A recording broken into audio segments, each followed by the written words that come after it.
Okay, here goes Lauren. And she's all embarrassed. Aww. Aww.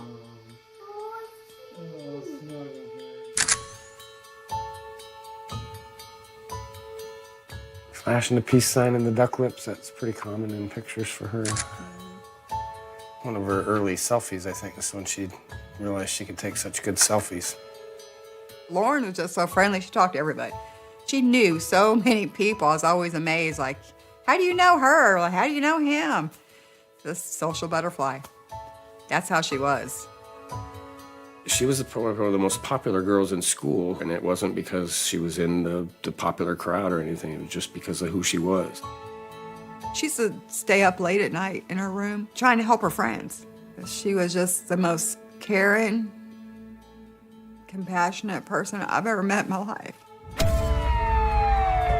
People were starting to run down the street. One of our neighbors went by and stopped and said something. Police raced to the scene to find two 13-year-old girls shot. I run in just in a panic, and I'm like, he said, kids are down. And he's like, what? And I couldn't wait. I just took off. You don't know if it's going to be a mass shooting or somebody's running around shooting students or, if this is a one-time deal.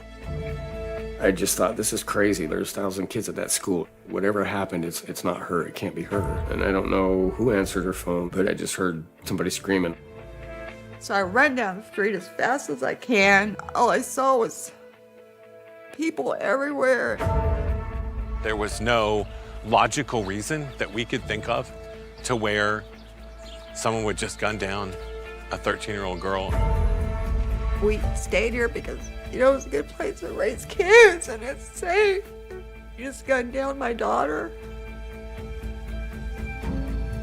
A stranger, we don't even know you. She don't know. We woke up to a nightmare, and we've been waking up to one ever since. That's the haircut that you dreamed about. Years before. It was like watching a home movie. I had a premonition. I'm gonna start crying. It's one of my favorite pictures. That was her Christmas outfit. Mm-hmm. That's the one she was wearing when she saw Santa Claus. Mm-hmm. When I was pregnant, I knew it was gonna be a girl because I know I dreamed of her. It was so real, this dream. Behind an old-fashioned camera, the kind that you crank with the handle, and there was this little girl. So at first, I didn't know who this little girl was. She had the short bob. She was about 7 or 8 years old, and it was Lauren. Hi, this is Lauren, your favorite host. My name is Lauren. Miss Fruity Patootie. And I just knew it was our daughter's because she had pulled on Vern's pant leg on his jeans. She was pulling it. And she looked up and she said, "Daddy?" And it was over. And I just knew that was our daughter. And as soon as they pulled her out, I was in love. Everything I could have hoped for. I just kind of spent a few minutes just looking into her eyes. She was just staring back. Kind of just in disbelief that we finally had the daughter that I had always wanted. She was beautiful, the most beautiful baby. She was just full of life. A lot of my most precious moments with her were just knowing when I'm coming home from work in the afternoon that she would be waiting. When I pulled up, she's already opening the door and hugging my leg. Oh gosh, she was so funny. I mean, this was like every day. She'd come out. She'd like to surprise us, come out of her bedroom and dressed all crazy. She'd have this crazy makeup on and big eyebrows, and she'd put on this like costume, from Halloween, or a pair of weird pajamas, and come out and you just start laughing. I mean, she just had you laughing in tears, where my stomach would hurt so bad from laughing with her. She was just fun, just random, and I love that about her. She was unpredictable. Just never knew what she was gonna do. The last time I saw Lauren was Thursday night before that Friday, and I was going to bed. I kissed her on the top of her head, and told her I loved her and told her good night. Vern goes to work and he leaves before us.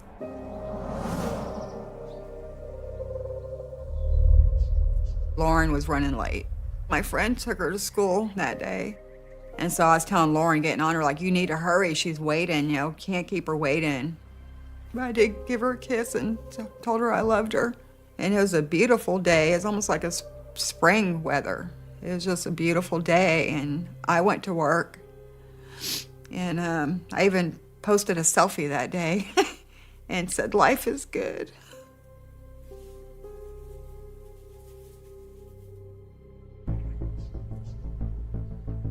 It was fairly early in the school year. School had just started, and it was the Friday before the weekend. She and her best friend, Michaela, were walking home from school, and what Michaela said was they were talking about boys and what they were going to do that weekend, and just typical 13-year-old conversation, and just having a good time, smiling and laughing and joking. And other children from junior high were also walking in the alleyway.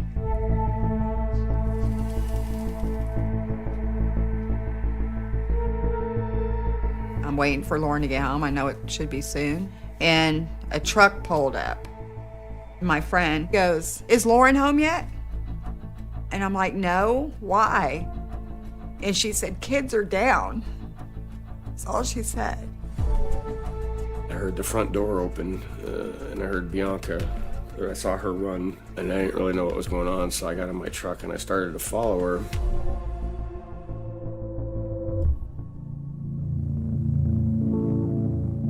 So I ran down the street as fast as I can. All I saw was people everywhere and the crime scene tape. I didn't know about, her friend being shot. I didn't know about anything with gunshots at all. But I keep looking. I look down and my daughter's laying there on her back. Her head was turned this way, so she was looking right at me. And she's the only one I see. I knew she was gone. I can't explain it. I knew she was gone. And I know I was screaming, I guess, really loud and horrible screams. But I know I was calling her to come back. I felt like she was going to the light, and I was trying to get her to come back, Don't go, please come back. And nobody was working on her. She was just laying there by herself. I couldn't understand why. Probably went into shock. But all I remember is like a white cloud everywhere, like a fog. And just seeing her laying there. And I know I kept asking, what happened? What happened? Someone tell me, please tell me what happened. I don't know who said it, but someone just said she was shot. I think I went to my knees at that point, and people were trying to hold me up, and I couldn't go to my baby. And they let me ride in the ambulance in the front seat. And I kept looking back and just telling her to hang on. I heard him say, I have a heartbeat. And I thought, oh my God, she's alive, they have a heartbeat. I didn't know at the time, it was just an artificial heartbeat. But I thought she was still alive. So when we got to the hospital and they took her into the room, Michaela's mom was out there in the hallway. And I just remember hugging her and telling her that I was praying for Michaela, that she would be all right. I found out about Michaela, I believe, when I got to the hospital. Someone yelled out she was shot. And that's all the information I had. And so I got in this room by myself. I'm pacing around. And then finally Vern comes in and I'm telling him that Lauren didn't make it. And he's just like, no. They were working on her in the ambulance. They were working on her. I said, we're in this room. She didn't make it, Vern. I'm telling you. I don't know how long before the door opened, and I think it was a couple doctors, maybe 2 or 3 people walk in and just shook their head. Didn't make it. And that was it. Shots are fired in an alley just off the 5100 block of Kingston Avenue. Police race to the scene to find 2 13-year-old girls shot.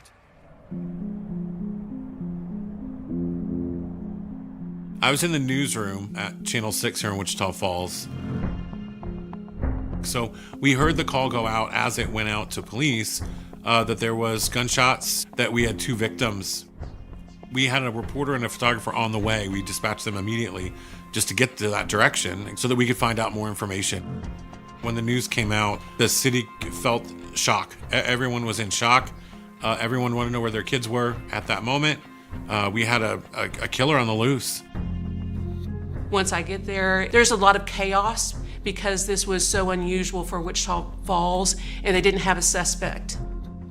I talked to the head detective and they update me with information of what they know about the case. People were crying and upset. You can only imagine parents, their children were walking home and they hear on the news that 2 young children had been shot. It was one of the first times that I've been mayor that the community all together paused. It's like the community banded together. It didn't matter if you were Republican or Democrat, if you were black or white. They wanted to get it right, bring this killer to justice.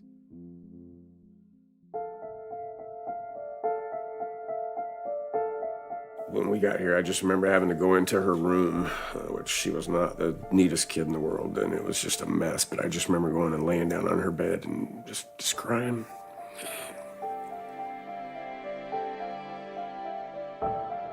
What in the world would motivate someone to just drive up, roll down their window, point a gun out the window, and then just open fire on a 13-year-old girl walking home from school? There was no rhyme or reason at all as to what was behind it. The police, had come to our house to talk to us. They went in Lauren's room and took, her phone and took her iPad and all this stuff. Getting kind of information, see if it's someone she was messaging or knew, or, to look at all the text messages and all that stuff. And then a police officer did tell me that, I'm just going to be honest with you, we may never catch who did this. And I just looked at him like, I can't, I don't know, how do I even take that? I'm like, what do you mean? He goes, we may never catch who did this to your daughter.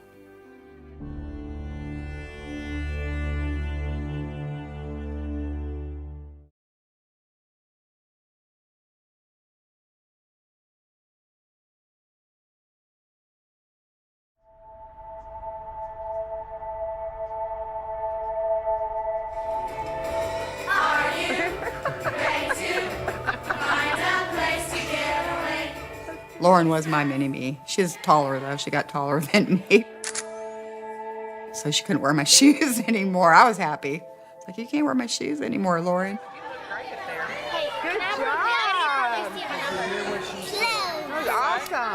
Cooler than penguin feet, that's what I like to say about Lauren. She was very cool. After Lauren had been murdered, there was a lot of outpouring from her friends and some of their parents. One lady had written to another lady about her son was a transfer from one junior high school in town to another, to where Lauren went. And on the first day that he went there, he was kind of really worried about lunchtime. He didn't know anybody. So he went into the lunchroom that day and sat by himself. I guess within a few minutes, Lauren had gone over to him and introduced herself and invited him to sit with her. So that kind of stuff, and it still makes me cry to think about it. I didn't know anybody like that in 8th grade. 8th graders weren't usually that nice when I was in 8th grade. I don't remember 8th grade being full of really nice people. And that kid will never forget it. I mean, it meant so much to him that Lauren did that. But that's just what she did. You didn't have to tell her to do anything like that. She just did it.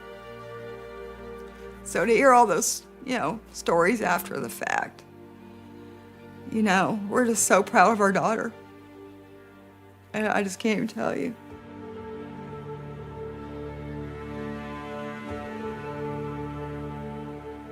Lauren Landavazo does not survive. Michaela Smith is rushed to the hospital and recovers, and a manhunt begins.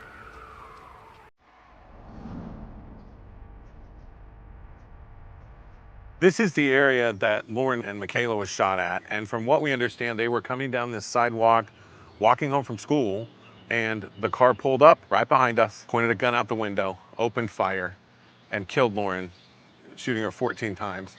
8 of those shots were fatal. It kind of burst my bubble, to tell you the truth, because we don't have this in our community. Situations like that happen, in a Chicago or LA or New York City. Those things don't happen here, but it was a reality check that those things can happen here in Wichita Falls. Michaela Smith was shot in the chest, and she turned around and she said she could see Lauren laying there and she could see her feet, and she called her name a few times, but she didn't move. There were kids all around that saw this. This was a very public murder. There were a lot of children that witnessed the crime that officers had to talk to, and it becomes difficult because they're so young. You're dealing with 12, 13-year-old children that had just seen something so horrific that they never expected in their life. Anyone who's ever interviewed a traumatized child, particularly one that just witnessed their friend be gunned down and shot in front of them, knows that it's not something that comes through quickly. Asking the questions alone can be so traumatizing. A child will just cry and scream and shut down. We didn't know at the time, but Lauren's friend, Michaela Smith, had actually locked eyes with the killer.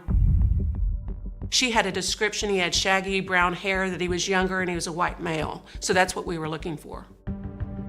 We were working very hard to get descriptions out via social media, on air, every avenue, trying to bombard literally the community with information so that we could find who did this. At that point, no one knew if he was still out there. No one knew if he was in the area, if he'd gone away. Nobody knew. Michaela saw him right in his eyes, and that's what she recalls. Thank God she had that information, and thank God she survived. How many people in town have shaggy hair and they're young men? I mean, tons of them. They didn't have any leads, for one thing. They had 2 different descriptions of vehicles, a black truck and a SUV, different color. That's about all they had. The police alerted the community about the vehicles and let us know if you've seen any vehicles matching either the black truck with the chrome or the gold SUV. We had no success on that.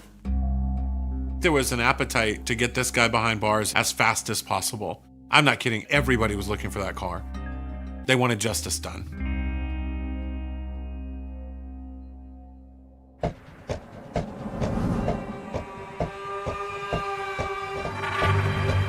By Sunday, around 11 o'clock, I received a call from the sergeant detective. He thought that Michaela Smith might have gotten a good enough look at him. They might be able to employ a sketch artist. In 24 years, I've never okayed that. And for the first time, because we had nothing to go on, I said yes. Sketches in crimes could be an asset if the description is clear and accurate, and you can get a description out that people can actually visualize and help police getting them to a suspect a lot quicker. But it could also come with a lot of risks. If your witness is misremembering something, and that now becomes canonized in this sketch, and people immediately assume that this sketch is accurate. In this case, the primary witness was a child. And so when accuracy of the description and the impact on the public is so paramount, there's a lot riding on this poor young traumatized girl.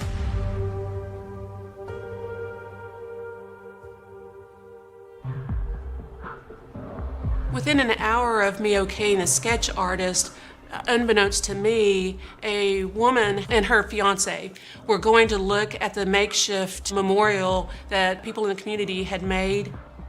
And about that time, a gold SUV slowed down and stopped and then continued on, and it matched the description of one of the suspect vehicles. They ended up following that gold SUV, and a young white male with shaggy hair got out of his vehicle, and he looked nervous and he was looking around, went to the passenger side and retrieved an item, which was a long item wrapped in a blanket and what they believed to be the end of a rifle sticking out of that.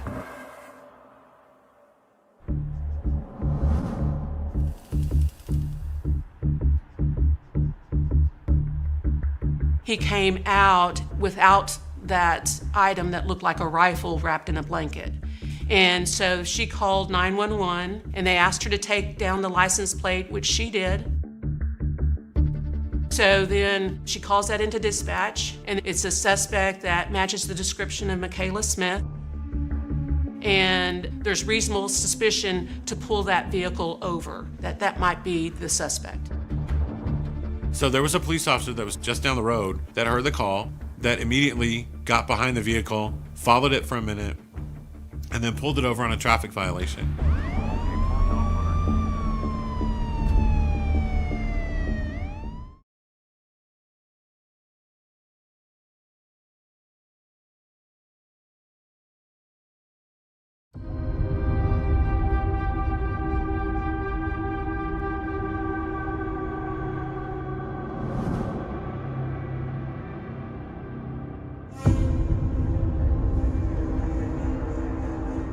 The patrol officer asked for consent to search the gold SUV, which the driver consented, because unbeknownst to the police department, he'd already cleaned out the vehicle. So the officer searches the vehicle.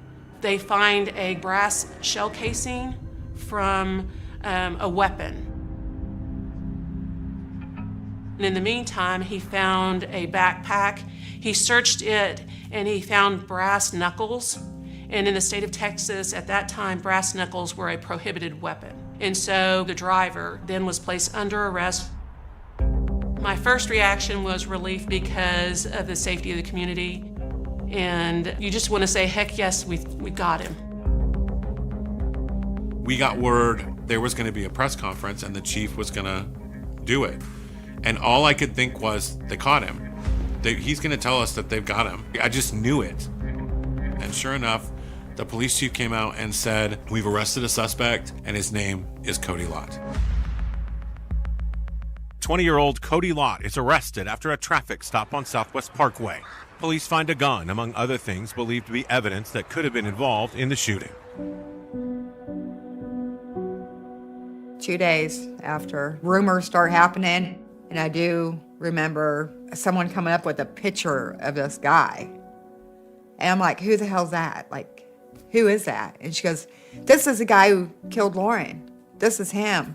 The fact that they caught him and the woman who saw him and called the police was all because of Lauren guiding us and making sure that we got justice for her. To me, that's divine.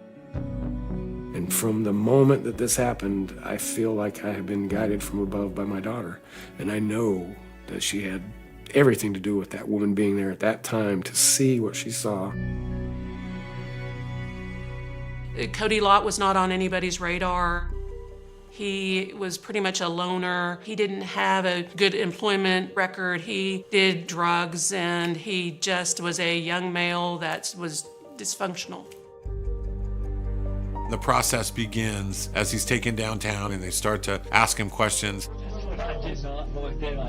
Cody Lott has a right to remain silent. He doesn't have to give a statement. He decided he wanted to talk to the detectives, and they asked him about the murder and aggravated assault. He denied it, and for 45 minutes he lied to the officers. Tell me that now, man, because I want to clear you and get you on your way. But if it's the opposite, if you were there and you have any information about it, then tell me right now, man, because I don't want to get you hemmed up in something that you didn't have anything at all to do with. You know what I'm saying? So it looks like he knows that he's busted and he's trying to get himself out of it. But I notice here the detective is speaking in a very soft voice. He's not yelling, he's not screaming, he's not acting angry in any way. What he's trying to do is start that rapport going to where the defendant thinks that they have a relationship enough that he can get him to tell him what he has done. Right. And if you notice, Cody Lott has his arm crossed. That's defensive. He wants to hide something. And when the detectives see him opening up, they know it's working. After about 45 minutes, the detectives do their magic. They're really good at what they do. And they finally saw a way in and ended up getting him to confess to the murder and aggravated assault. But I saw her. I drove by her in my car like a couple of days before, and I made eye contact with her, and her eyes looked like gems or something to me. Like that was all. I was like, how could someone have such beautiful eyes?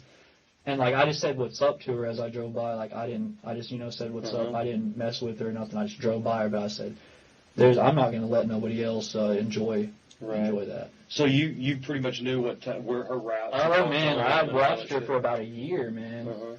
For a year, I'd seen her walking with her boyfriend. I hadn't had access to a gun.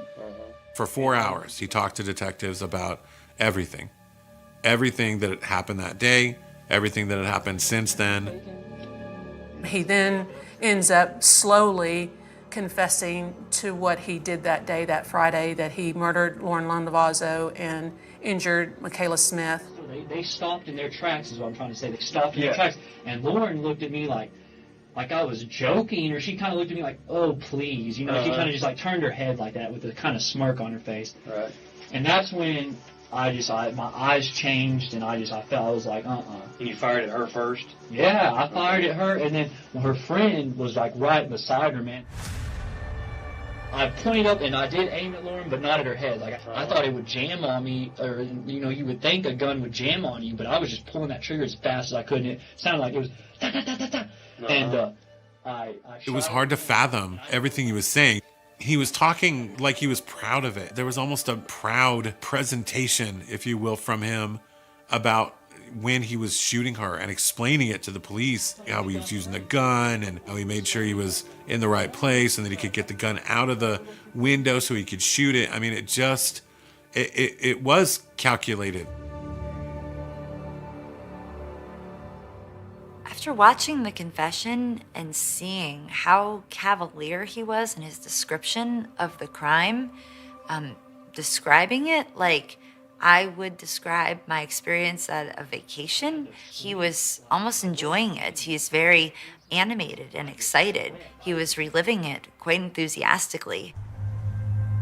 He was telling detectives he had talked to the devil. He had said that it wasn't a senseless killing. He was mad about that.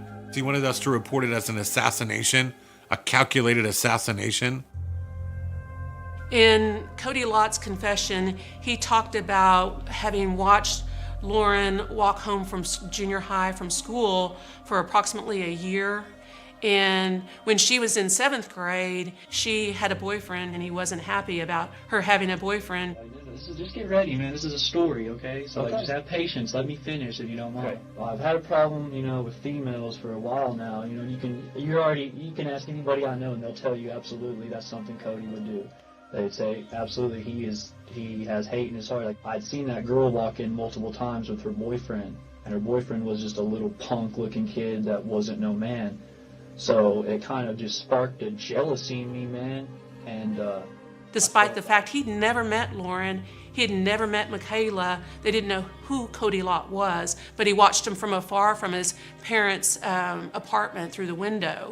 And he was a lonely, selfish, terrible person, evil person that didn't think about anything but himself. His whole confession was really about him. It's just all these girls were just ignoring me and disrespecting me. And all I ever wanted was an opportunity to be respectful and treat a girl right. It just made no sense to anyone to do that. He was mad that he was not going to be her boyfriend. It was just a sick feeling. It was sick to read it. It was sick. It was sick to report it. I mean, it just made you just didn't feel good at all. It was upsetting, very upsetting. Never heard of him. Total stranger. Cody Lott was 20 years old. Our daughter's 13. No way. and they weren't friends on Facebook, on any social media. There was no links whatsoever to this person. He fixated on her. He watched her walk home from school. He watched her for quite a while, apparently, and planned the murder. I remember seeing the picture of him, how evil he looked, and just like nothing. He looks like nothing. He's a little coward. If he had tried to take Lauren, go and grab her and try to take her, she probably would have kicked his ass. But he had the power of life and death that day because he had an assault rifle. We knew that from the time that he was arrested, that he had some mental health issues. He was diagnosed in 2015 with schizoaffective disorder. And so from the very beginning, we knew we were going to have to look for things like him covering the weapon, him throwing the weapon in a field, him retrieving it, him lying. We started making a list showing that Cody Lott knew right from wrong. We know that Lott had a previous diagnosis of schizoaffective disorder. So that is a combination of schizophrenia and an affective disorder. Schizophrenia is a state of psychosis where people typically hear voices or they have paranoid delusions. And an affective disorder is related to mood. So people who suffer from this either are quite depressed or they're quite manic when they can be overexcited and disinhibited. But crucially, despite all of that, I still think he knew what he was doing was wrong because he tried to cover up his tracks. Cody Lott told them he drove away from the scene. He got on a highway and he stopped at a field that he was familiar with, went into the field, hid the weapon in a place he knew he'd be able to find it later. Then he went to Archer City, which is about 20 minutes south of Wichita Falls, met up with the girl he knew, and they went to her house and did drugs. It wasn't until Sunday that he went back and retrieved the weapon, and then ended up taking it back to put it back in his stepdad, I believe's gun locker that was in that apartment. It was clear because of his actions that he knew what he had done was not right, that it was against civil norms and against the law.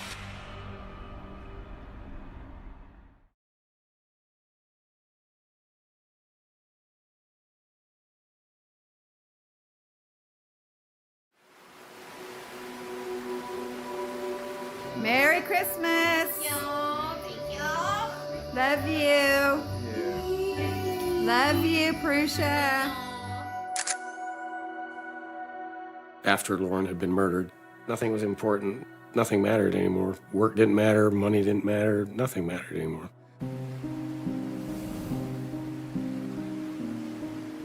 I don't remember much about the funeral. Vern was so busy doing the service, and I was totally out of the picture, honestly.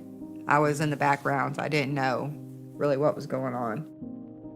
There's things you have to do. You have to plan your child's funeral, something you never thought you would have to do, to plan a funeral. How you're going to sum up your child's life in an hour and a half, 2 hours, whatever. How are you going to do that? I had to wait a couple years before the trial happened. I was anxious. I was scared. I was thinking, what if they don't find him guilty? What if something's messed up? What if they didn't do something right? I was scared. I really didn't know what was going to happen, the outcome.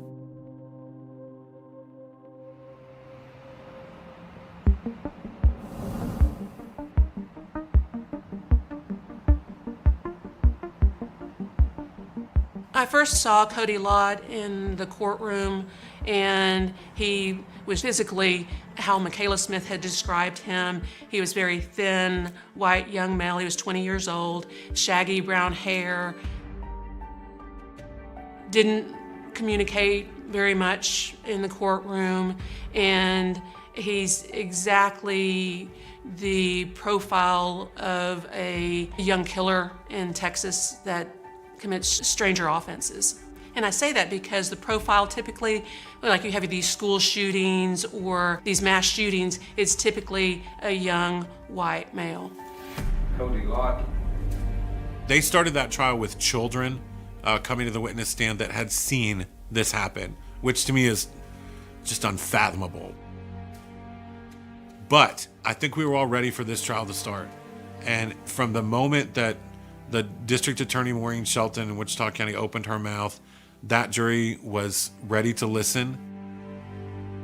My concern from the very beginning is that the jury would feel sorry for Cody Lott. He was a very young offender. He had drug issues.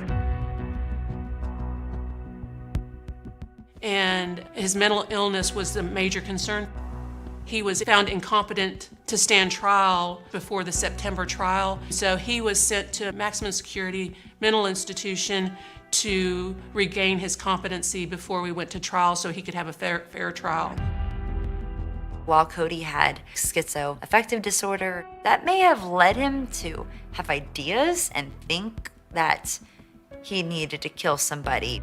The fact that someone would even have murder on their menu that they could enact, that has nothing to do with mental illness. That has to do with his need for power and control. And treat a girl right, because I knew this girl was going to end up getting raped here in a couple years, and there's all kinds of evil going on, man. So in my mind, I saved her from the evil of this world, and also it was kind of a sacrifice to the devil, because like I've been talking to the devil a lot, and he's the one that told me to do that, because I was sitting there with the gun, and I was watching them. I was watching out the window, man, waiting for them to, she had been walking by herself every day. Cody Lott gave many reasons. He said that he was angry because he didn't have a girlfriend. He was angry because he was jealous because she's so beautiful. He sacrificed her to God so he could have a mansion and all the drugs that he wanted as a gift. So he's had a lot of different reasons. Besides just the devil made him do it. Cody Lott was never able to justify what he had done because it's unjustifiable. And his statement made it all about him, and that somehow Lauren was his possession, even though he'd never had any interaction with her or Michaela at all. He was just selfish, and didn't get beyond that. When I first saw him, he just looked so scary and evil. He's never said he's sorry. He's never said anything to Michaela's family or us.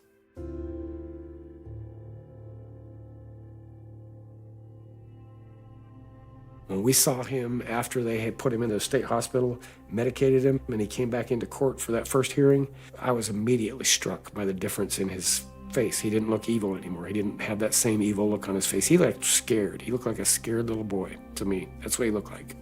And I actually felt bad for him that day. I pitied him. I felt bad for him. Until I watched his confession, until I watched and listened to the doctors talk about how he still had really no remorse for what he had done. And that's when I knew that I'll never forgive him for what he did. On top of all that other evidence that we play, we also have to play the in-car videos that are in patrol cars that day. And you could hear Bianco Landavazo arrive on scene, and it's that blood-curdling scream the jury got to hear, and it was very emotional. And that was my strongest piece of evidence, I think, to bring out the emotion of the jury, because they were all parents themselves. And it's emotional, and that's the last thing the jury heard. And it brought tears to my eyes.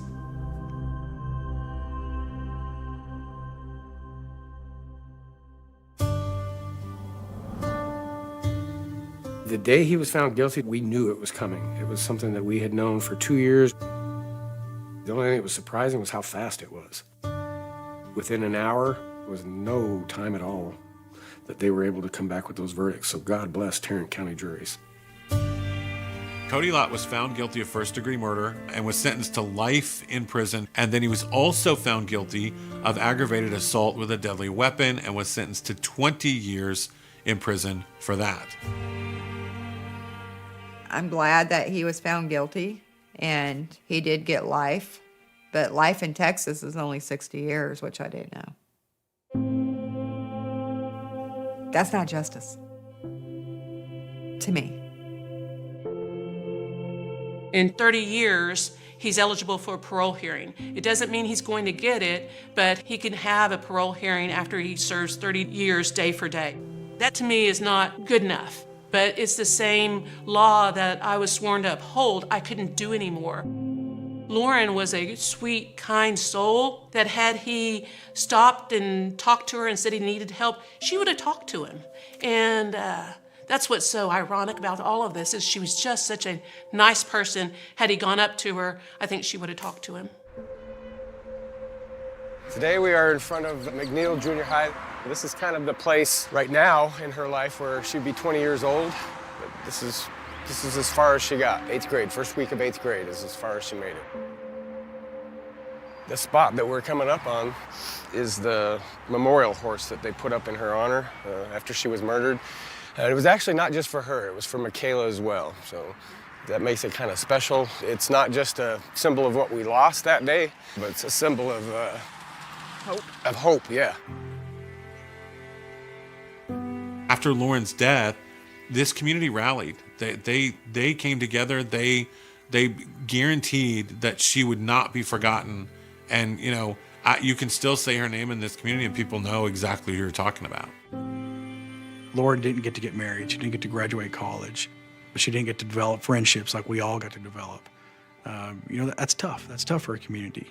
No parent should bury a young child. It makes you cherish your family and the time you have with your family.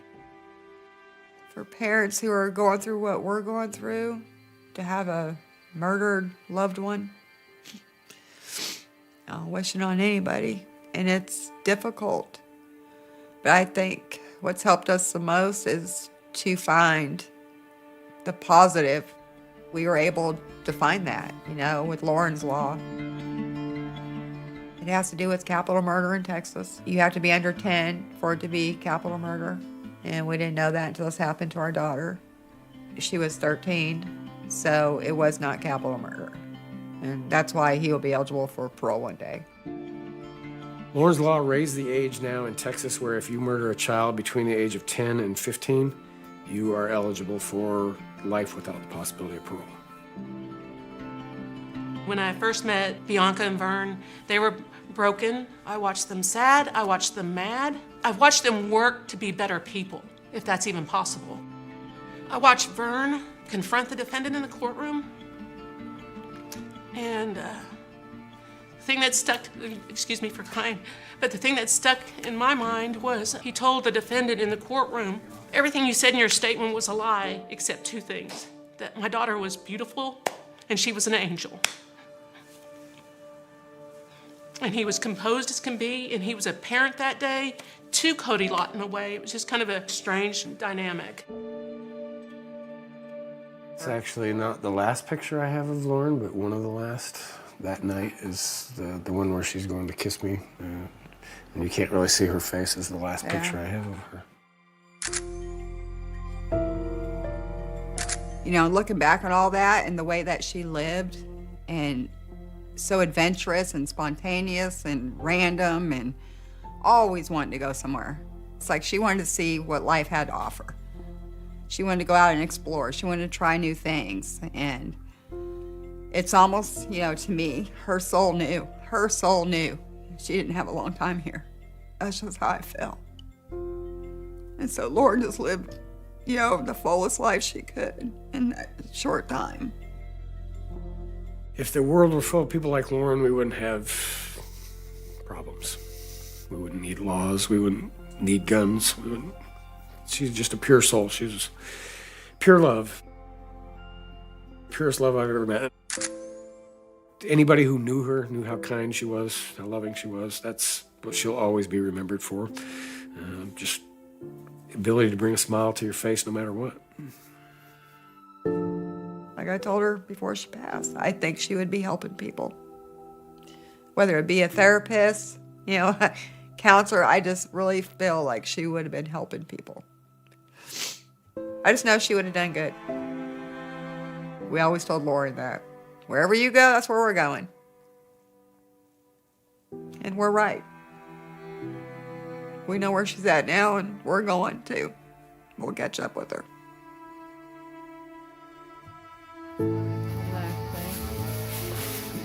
All right. Merry Christmas. Till next year. The rain started just after midnight. By sunrise, nearly every footprint had disappeared. The narrow road leading into Cypress Hollow looked untouched, washed clean beneath a gray Florida sky. Palm trees bent in the wind. Spanish moss drifted lazily from ancient oaks. The marsh beyond the tree line was silent, broken only by the distant cries of herons lifting into the morning mist. Then a sheriff's deputy noticed a single abandoned sedan. Its engine was cold. The driver's door stood half open. The keys still hung from the ignition. A paper cup of untouched coffee rested in the cup holder. There was no blood, no sign of a struggle, no wallet, no driver, just silence. For the small town of Cypress Hollow, population barely 4,000, it was the kind of mystery people believed belonged somewhere else. Murders happen in cities. Missing people appeared on television. This town knew everyone by name. Front doors stayed unlocked. Children rode bicycles until sunset. That illusion shattered before noon. The car belonged to 28-year-old schoolteacher Rachel Carter, who had left a faculty meeting the previous evening and never arrived home. Her husband reported her missing just after midnight. Friends insisted she would never disappear without calling. Students described her as dependable, patient, and impossible to anger. Nothing about her life suggested she would simply vanish. Within hours, volunteers spread across nearby woods carrying flashlights and radios. Boats searched winding canals. Helicopters circled overhead. Search dogs followed Rachel's scent from the driver's seat to the edge of the marsh.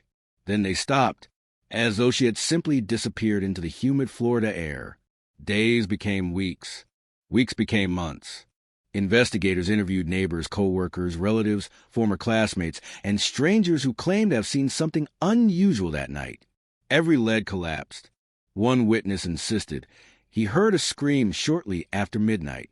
Another claimed to have seen headlights near the marsh. Neither account could be verified. Evidence was scarce. Rumors were endless. Some believed Rachel had been abducted by someone passing through town. Others whispered that someone local knew far more than they admitted. The sheriff refused to speculate publicly. "We follow evidence," he repeated at every press conference. Unfortunately, evidence was exactly what the case lacked. The newspapers gave it a name: the Cypress Hollow Mystery. Television crews arrived. National attention followed. For several weeks, the missing teacher became one of the country's most discussed disappearances.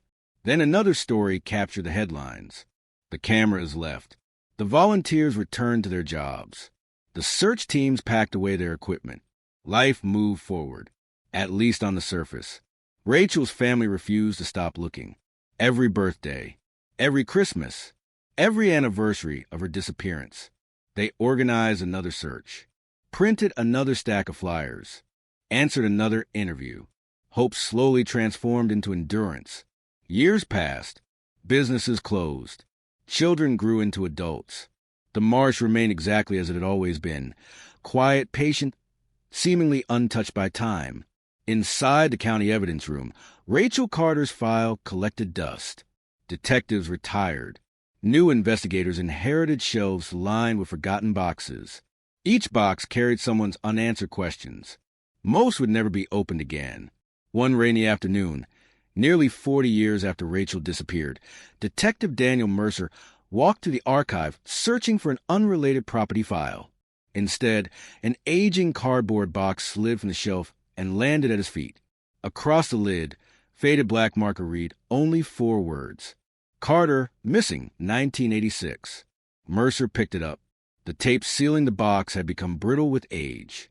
Inside lay yellowed reports, faded photographs, cassette recordings, handwritten interview notes, and dozens of evidence envelopes that had not been examined in decades.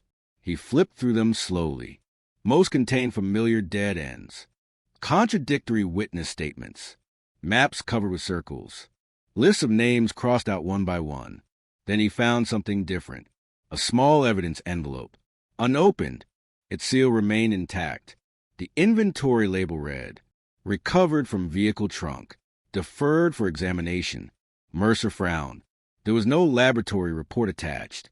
No notation explaining why it had never been tested. Only a date: September 18th, 1986. He carefully held the envelope beneath the archive light. Inside rested a tiny strip of faded fabric, almost forgotten, almost invisible. For nearly 4 decades, it had waited in complete silence. Mercer looked back at the shelf stretching into darkness. How many other forgotten answers were still hiding inside forgotten boxes? He carried the Carter file out of the archive room. Outside, rain hammered against the courthouse windows. Inside, a mystery that had slept for nearly 40 years quietly began to wake. By 8 o'clock the next morning, the forgotten evidence envelope sat beneath the bright lights of the county forensic laboratory. Detective Daniel Mercer watched as the technician photographed every angle before carefully opening the brittle seal. The paper cracked with age. Dust drifted into the air. Inside was exactly what the old inventory card had described: a narrow strip of dark blue fabric, no larger than 2 inches. Its edges were torn rather than cut. One corner carried traces of dried mud that had hardened decades earlier. The technician looked at Mercer. Strange. If this really came from the vehicle, why was it never examined? Mercer had no answer. He opened the original case file again. The inventory log listed hundreds of recovered items: keys, a coffee cup, tire casts, soil samples, photographs. The fabric appeared almost as an afterthought, squeezed between 2 unrelated entries. No laboratory request, no detective signature, nothing.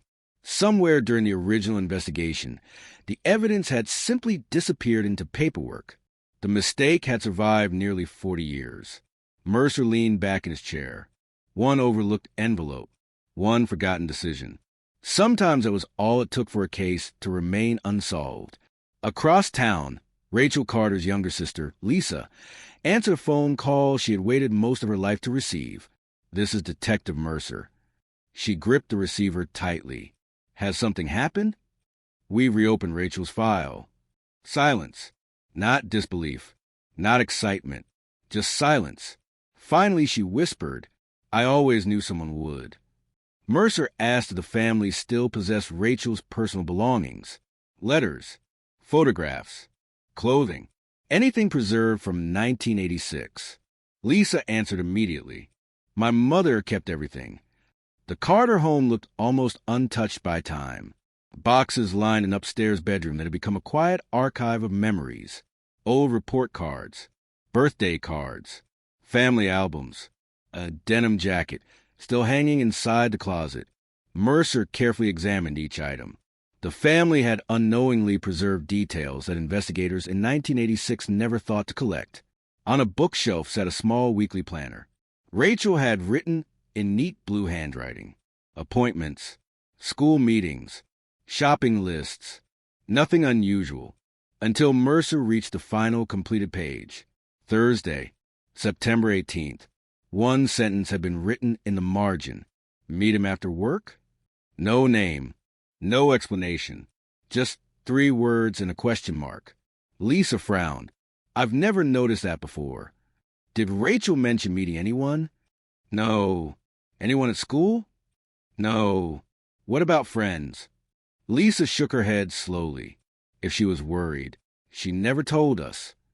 Back at headquarters, Mercer pinned the planner page beside a timeline of Rachel's final day: faculty meeting, school dismissal, gas station purchase. Then, nothing. The missing hour. The one stretch of time no witness had ever been able to explain.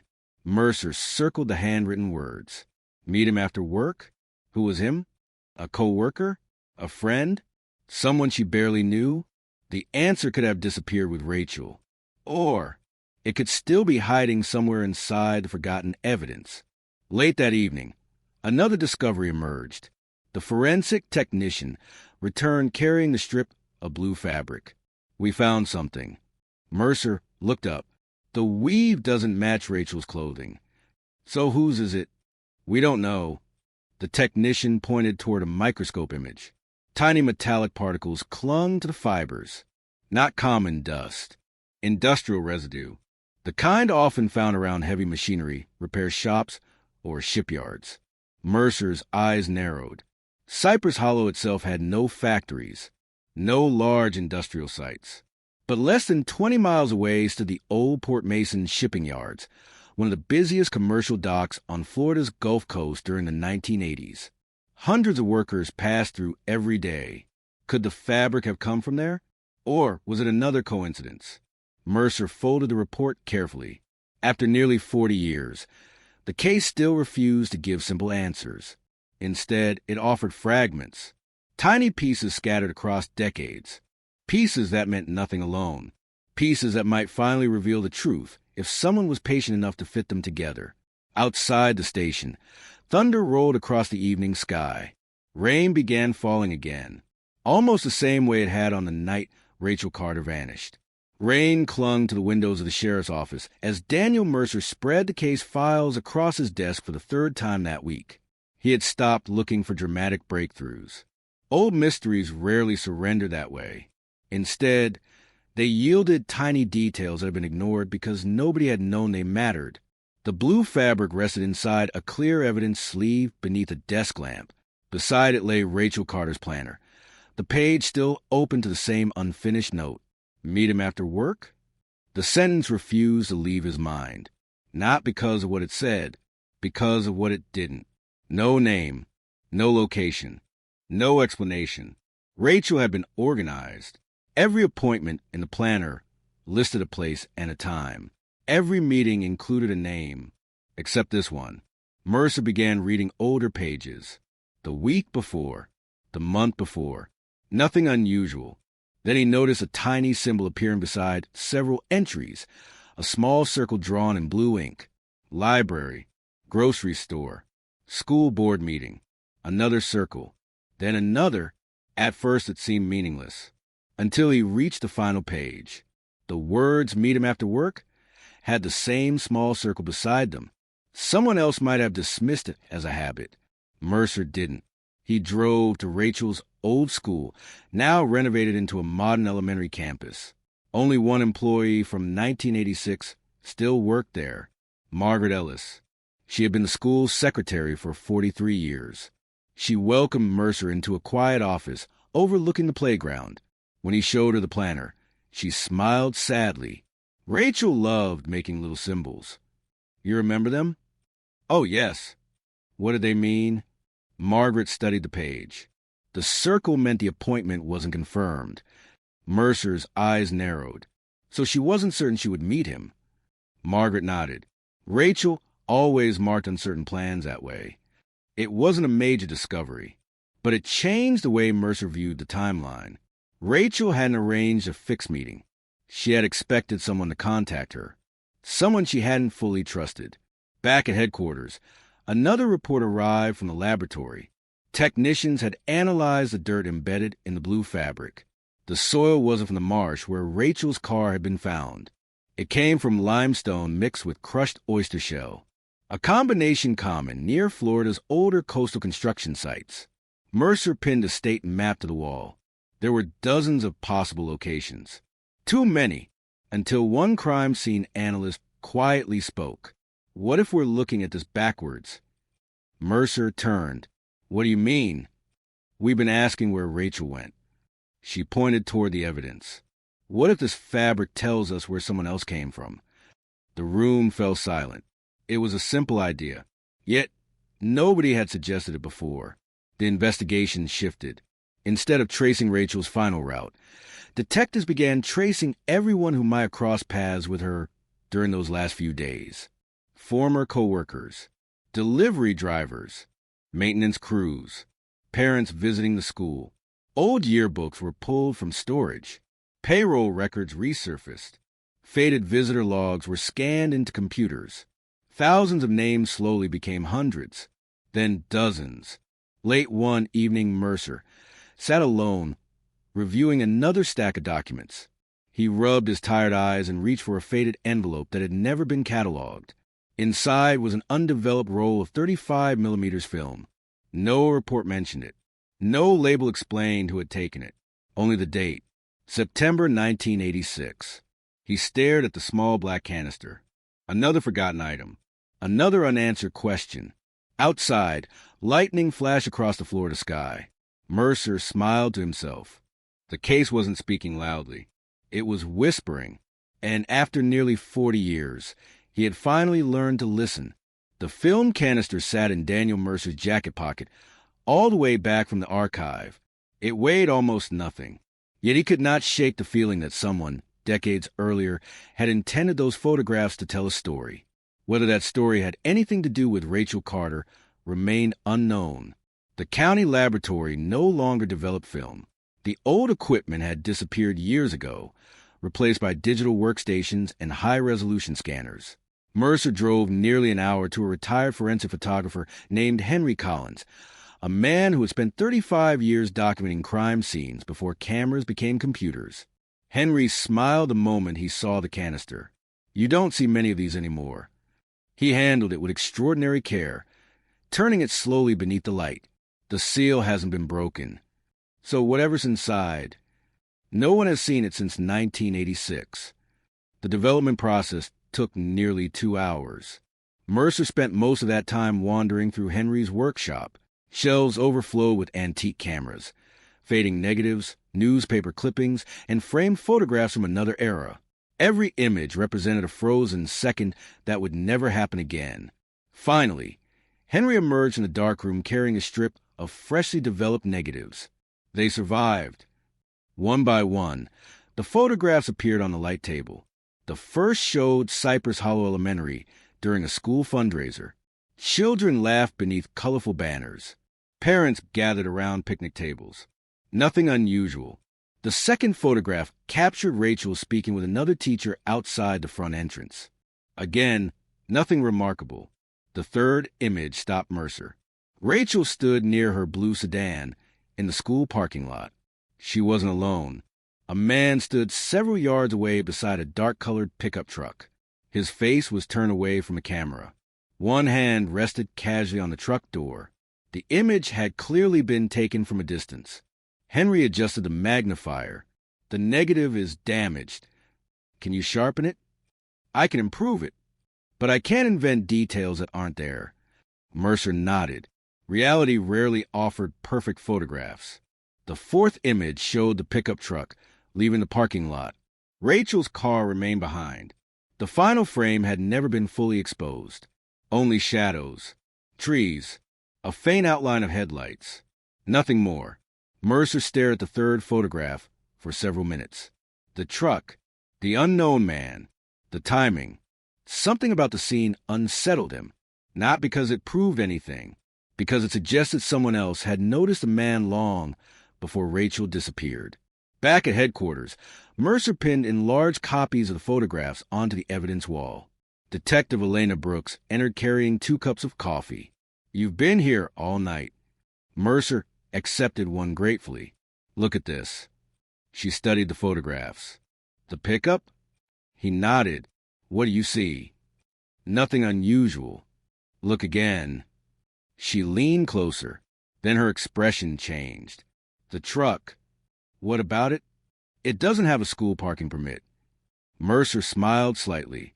Neither vehicle identification nor ownership could be determined from the photograph, but Elena had noticed something else. Every teacher and employee parked with brightly colored permit stickers displayed in the windshield. Rachel's car had one. Several others in the background had them. The pickup did not. Whoever owned it was almost certainly not a member of the school staff. That simple observation opened another path.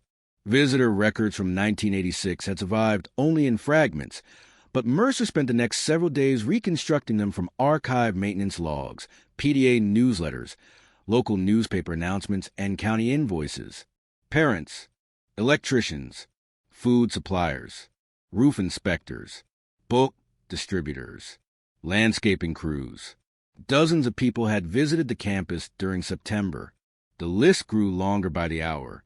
Late Friday afternoon, Mercer visited Rachel's old classroom. The room had changed completely over 40 years. New desks, bright murals, modern computers. Nothing remained from 1986 except the windows overlooking the parking lot. He stood quietly where Rachel's desk would once have been. From there, he could see the exact section of asphalt shown in the old photograph. He imagined teachers leaving after work, children climbing onto buses, parents collecting backpacks, normal routines. Ordinary lives. No one in those final moments could have imagined they were living the last ordinary day before a mystery that would haunt the town for generations. As Mercer turned to leave, the school's current principal stopped him. "I found something in storage." She handed him a thin cardboard box. It belonged to the old administration office. Inside were forgotten newsletters, classroom newsletters, event flyers, and a cassette recorder wrapped in a faded towel. A small piece of masking tape covered the side. Written in faded ink were the words, "Faculty Meeting, September 18th, 1986. Mercer's pulse quickened. If this works, it might tell us who was in that room before Rachel left. Back at the lab, technicians cleaned the recorder and carefully transferred the tape to digital format. The audio crackled with age. A principal welcomed the staff. Teachers discussed lesson plans. Laughter filled the room. Chairs scraped against the floor. It sounded like any ordinary faculty meeting. Then, near the very end of the recording, after most teachers had already left, two voices continued speaking near the recorder. One belonged to Rachel. The second voice was male. The tape captured only fragments. "I'll think about it. After work. Parking lot." Then a loud click. Silence. The recorder had stopped. Mercer replayed the final 30 seconds again. And again, the words were incomplete. The identity of the man remained unknown. Yet for the first time since reopening the file, Rachel's final hours no longer felt like a blank page. They felt like the beginning of a conversation that history had interrupted. Outside the laboratory windows, another summer storm rolled across the Gulf Coast. Lightning illuminated the dark horizon. Rain hammered the pavement exactly as it had decades earlier. Mercer looked toward the evidence wall, now crowded with photographs, notes, maps, and timelines. The mystery had not become smaller. It had become clearer. Every answer uncovered another question. Every question led deeper into a story buried beneath years of silence. Somewhere in those forgotten photographs, somewhere in those fading voices, someone had left behind the truth, not hidden forever, only waiting for the right person to recognize it. The tape ended with a hollow click. No forguel, no explanation, just silence. Daniel Mercer sat motionless while the digital waveform remained frozen on the monitor. The final words echoed through the laboratory. After work. Parking lot. Fragments. Nothing more. Yet fragments had a way of surviving, where certainty did not. The audio technician removed his headphones. "I wish there was more." Mercer nodded. "So do I." But stories don't always leave complete sentences. The following morning, Mercer returned to Cypress Hollow Elementary before sunrise. The school grounds were empty. Morning fog drifted over the football field, softening every shadow. He stood where the old faculty parking lot had once been. The asphalt had been replaced years earlier, but the layout remained almost identical. He closed his eyes. Teachers leaving. Car doors closing. Engine starting. A quiet Thursday evening. Rachel walking toward her blue sedan. Someone waiting nearby. Not close enough to attract attention. Not far enough to disappear. When Mercer opened his eyes again, the parking lot was full of ordinary life. Parents dropping children off. School buses arriving. Nothing looked suspicious. Perhaps that was a lesson every mystery tried to teach. Danger rarely announced itself. Back at headquarters, Detective Elena Brooks had covered an entire wall with enlarged copies of the recovered photographs. She had stopped arranging them by date. Instead, she grouped them by emotion, routine, observation, waiting, movement. The pattern surprised both detectives. Nearly every photograph had been taken from the same general direction, not randomly, from someone who preferred distance, someone who watched rather than participated. Mercer stepped closer. What if these aren't memories? Elena looked at him. What are they? He studied the photographs again. A rehearsal, the word hung in the room. A rehearsal for a moment no one else knew was coming. Outside the office, rain tapped gently against the windows. Inside, the case had begun changing shape. No longer a collection of disconnected clues. Now, it resembled the outline of a human story. Not complete, not finished, but visible. Mercer spent the afternoon reading Rachel Carter's letters. Most had nothing to do with mystery. They spoke about students, lesson plans, family dinners, books she hoped to read during the summer. Then he found one letter she had never mailed. It was folded neatly inside a novel on her bookshelf.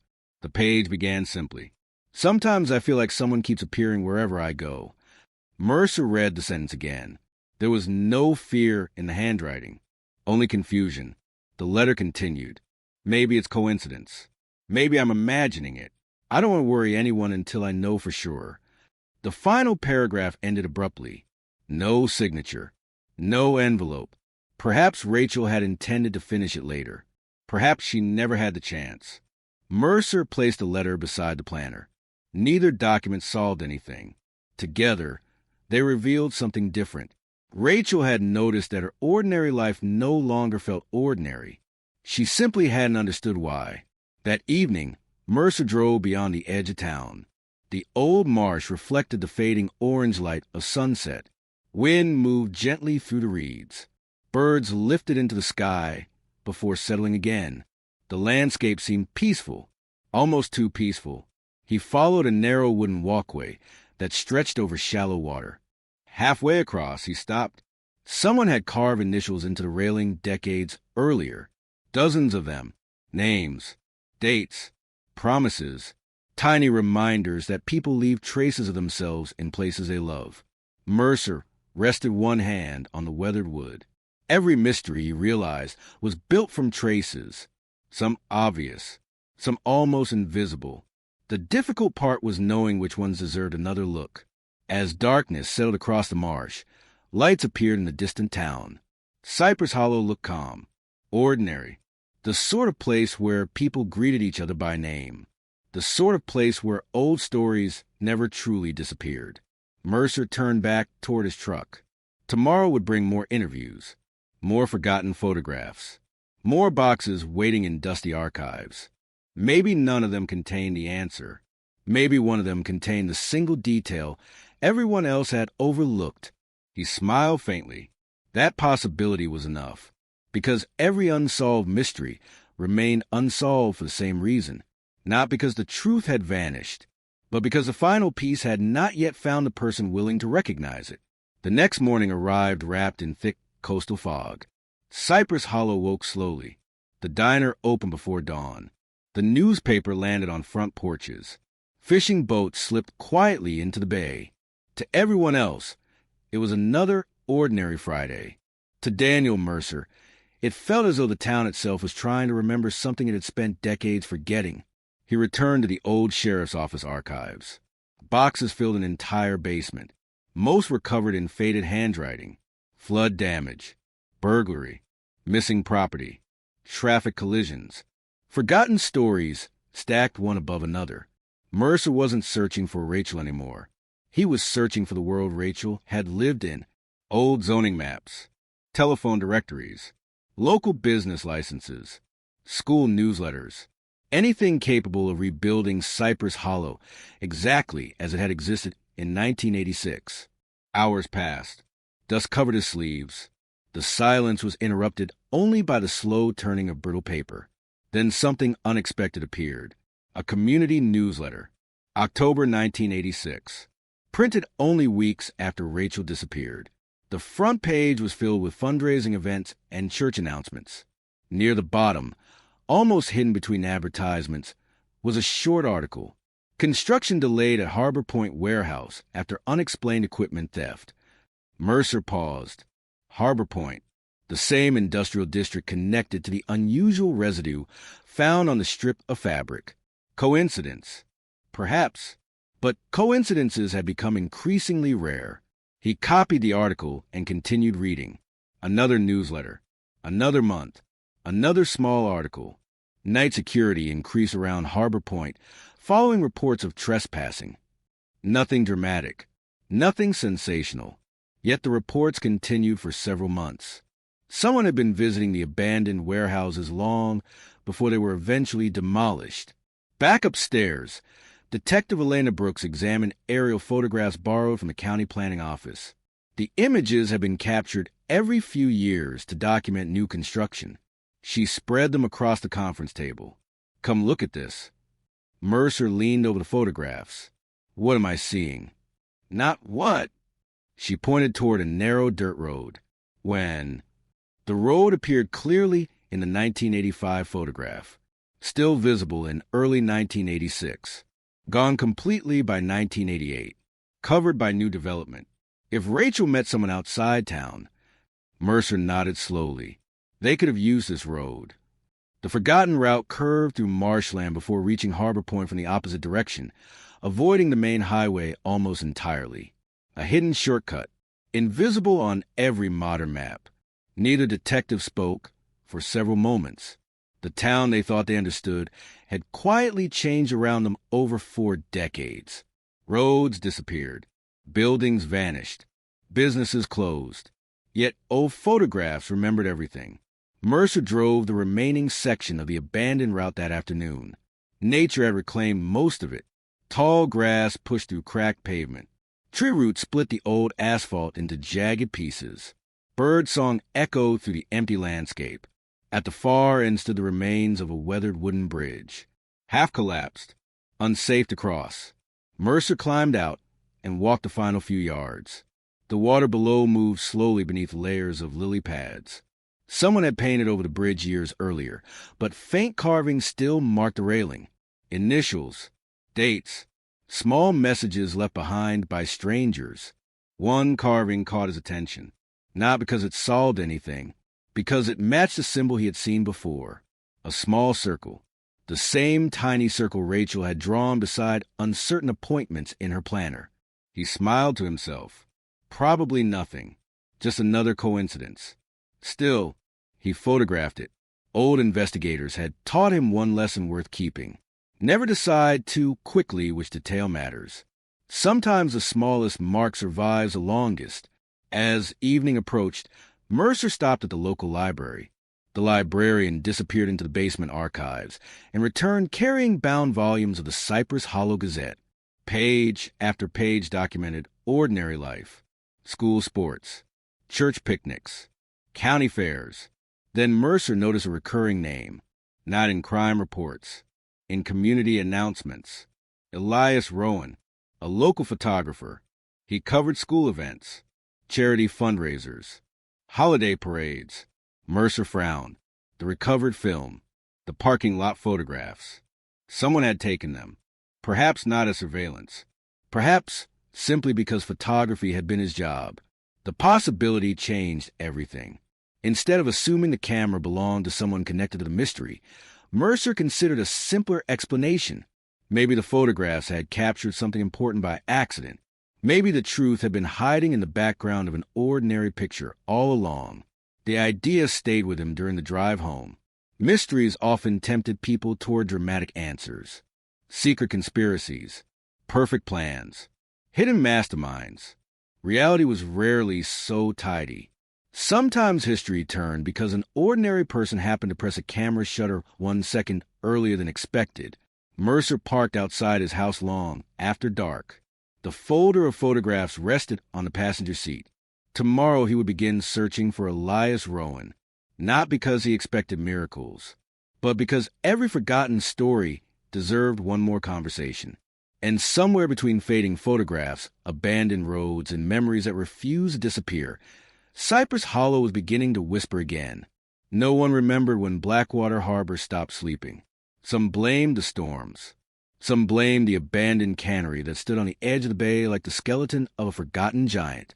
Rust covered every beam. Broken windows stared across the water. At night the wind pushed through the empty building with a low whistle that sounded almost human.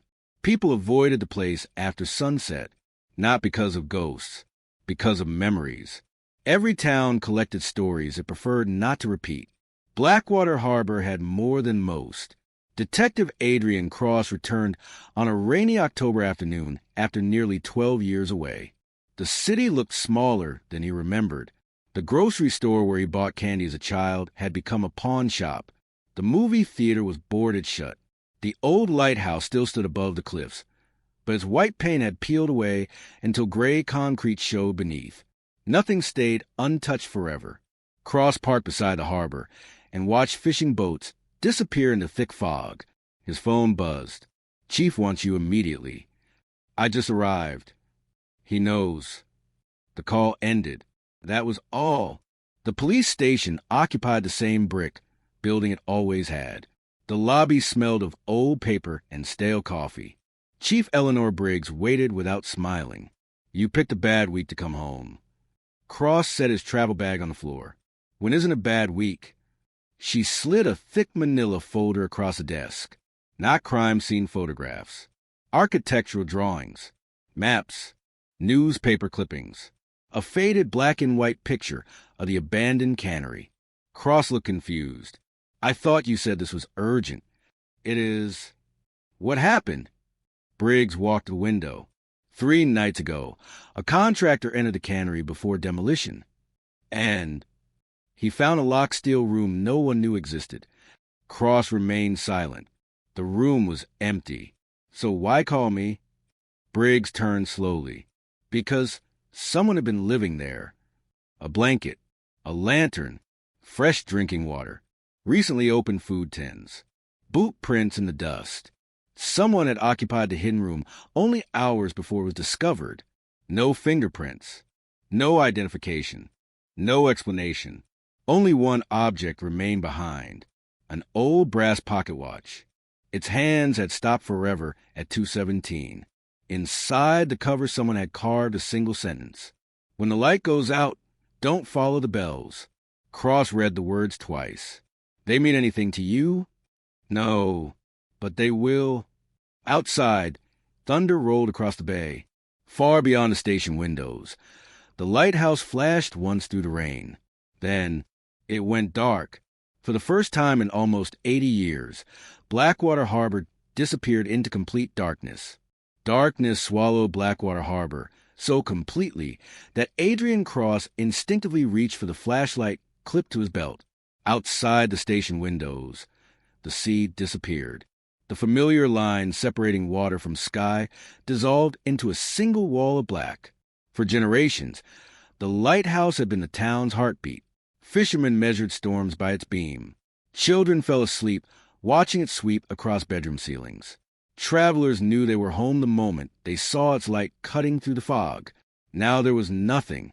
Just rain. Just wind. Just silence. Then the emergency phone rang. Every conversation inside the station stopped. Chief Eleanor Briggs answered. Nobody spoke for nearly 30 seconds. Her face slowly hardened. She replaced the receiver without saying a word. "What happened?" Cross asked. "A ferry." "What about it?" "It lost visual contact with the harbor entrance." "Anyone hurt?" "We don't know." The room exploded into motion. Deputies grabbed rain jackets. Marine officers sprinted toward the docks. Dispatch radios filled the station with overlapping voices. Cross followed Briggs outside. The rain hit like handfuls of gravel. Lightning flashed across the bay for barely half a second, revealing white waves crashing against the breakwater before darkness consumed everything again. The harbor was chaos. Fishing captains shouted directions no one could hear. Searchlights swept across empty water. The Coast Guard cutter prepared to leave despite the worsening storm. A young officer approached Briggs. "We restored backup power, but not the lighthouse." "What caused the outage?" "No idea." Briggs looked toward the cliff where the lighthouse stood. "I don't believe in coincidences." Neither did Cross. An hour earlier, they had discovered a hidden room inside the abandoned cannery. Minutes later, the lighthouse failed. Maybe unrelated. Maybe not. His instincts refused to dismiss it. By midnight, the storm had weakened enough for engineers to inspect the lighthouse. Cross volunteered immediately. The climb felt longer than he remembered. The narrow road twisted upward between cliffs covered with wind-bent pine trees. Rainwater rushed across broken pavement.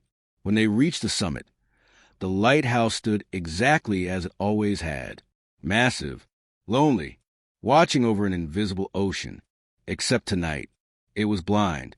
The steel entrance door stood open. Was it left like this? Cross asked. One of the engineers shook his head. It should have been locked. They entered cautiously. Their footsteps echoed through the circular stone tower. The emergency generator remained silent. Electrical panels appeared untouched. No red marks. No broken wiring. Nothing suggested mechanical failure. Cross swept his flashlight across the concrete floor. Fresh footprints. Someone had walked through muddy rainwater only minutes before. Hold your light. The engineer aimed his flashlight downward. The prints led toward the spiral staircase. Up, not down. Cross rested one hand on the worn iron railing. Stay here. He climbed alone. The tower seemed taller than memory allowed. Each metal step groaned beneath his weight. Wind screamed through narrow windows. Halfway up he stopped. Something gleamed on the stair. A coin. Old. Silver. He picked it up. One side carried an unfamiliar crest. The other showed no date, just a lighthouse surrounded by 12 tiny stars. Not American. Not anything he recognized. He slipped it into an evidence pouch. The staircase continued upward. Finally, he reached the lantern room. The great Fresnel lens towered above him like a crystal cathedral. Moonlight filtered through the storm clouds, painting fractured reflections across the walls. The mechanism had not failed. Someone had switched it off. Deliberately, Cross examined the control panel. The main lever remained in the OFF position. No electrical damage. No broken components. Just one deliberate movement. Someone had climbed all the way to the top, pulled the lever, and walked away. Then he noticed the notebook. It rested on the maintenance desk beneath the window. Open, its pages fluttering in the wind. Most contained routine inspection logs dating back years. Oil levels, bulb replacements, weather observations. The final page was different. No maintenance notes. Only one sentence written in black fountain pen. The seer remembers every promise. No signature. No date. Cross photographed the page before closing the notebook. Something struck the glass. Once. Then again. He spun toward the window. Nothing. Only rain. Then a third impact. Much softer. He stepped closer. Outside, perched on the narrow railing surrounding the lantern room, sat a raven. Its feathers glistened with rain. It didn't move. It simply stared through the glass, watching him. Cross had never been superstitious. Yet the bird's unwavering gaze unsettled him more than the storm.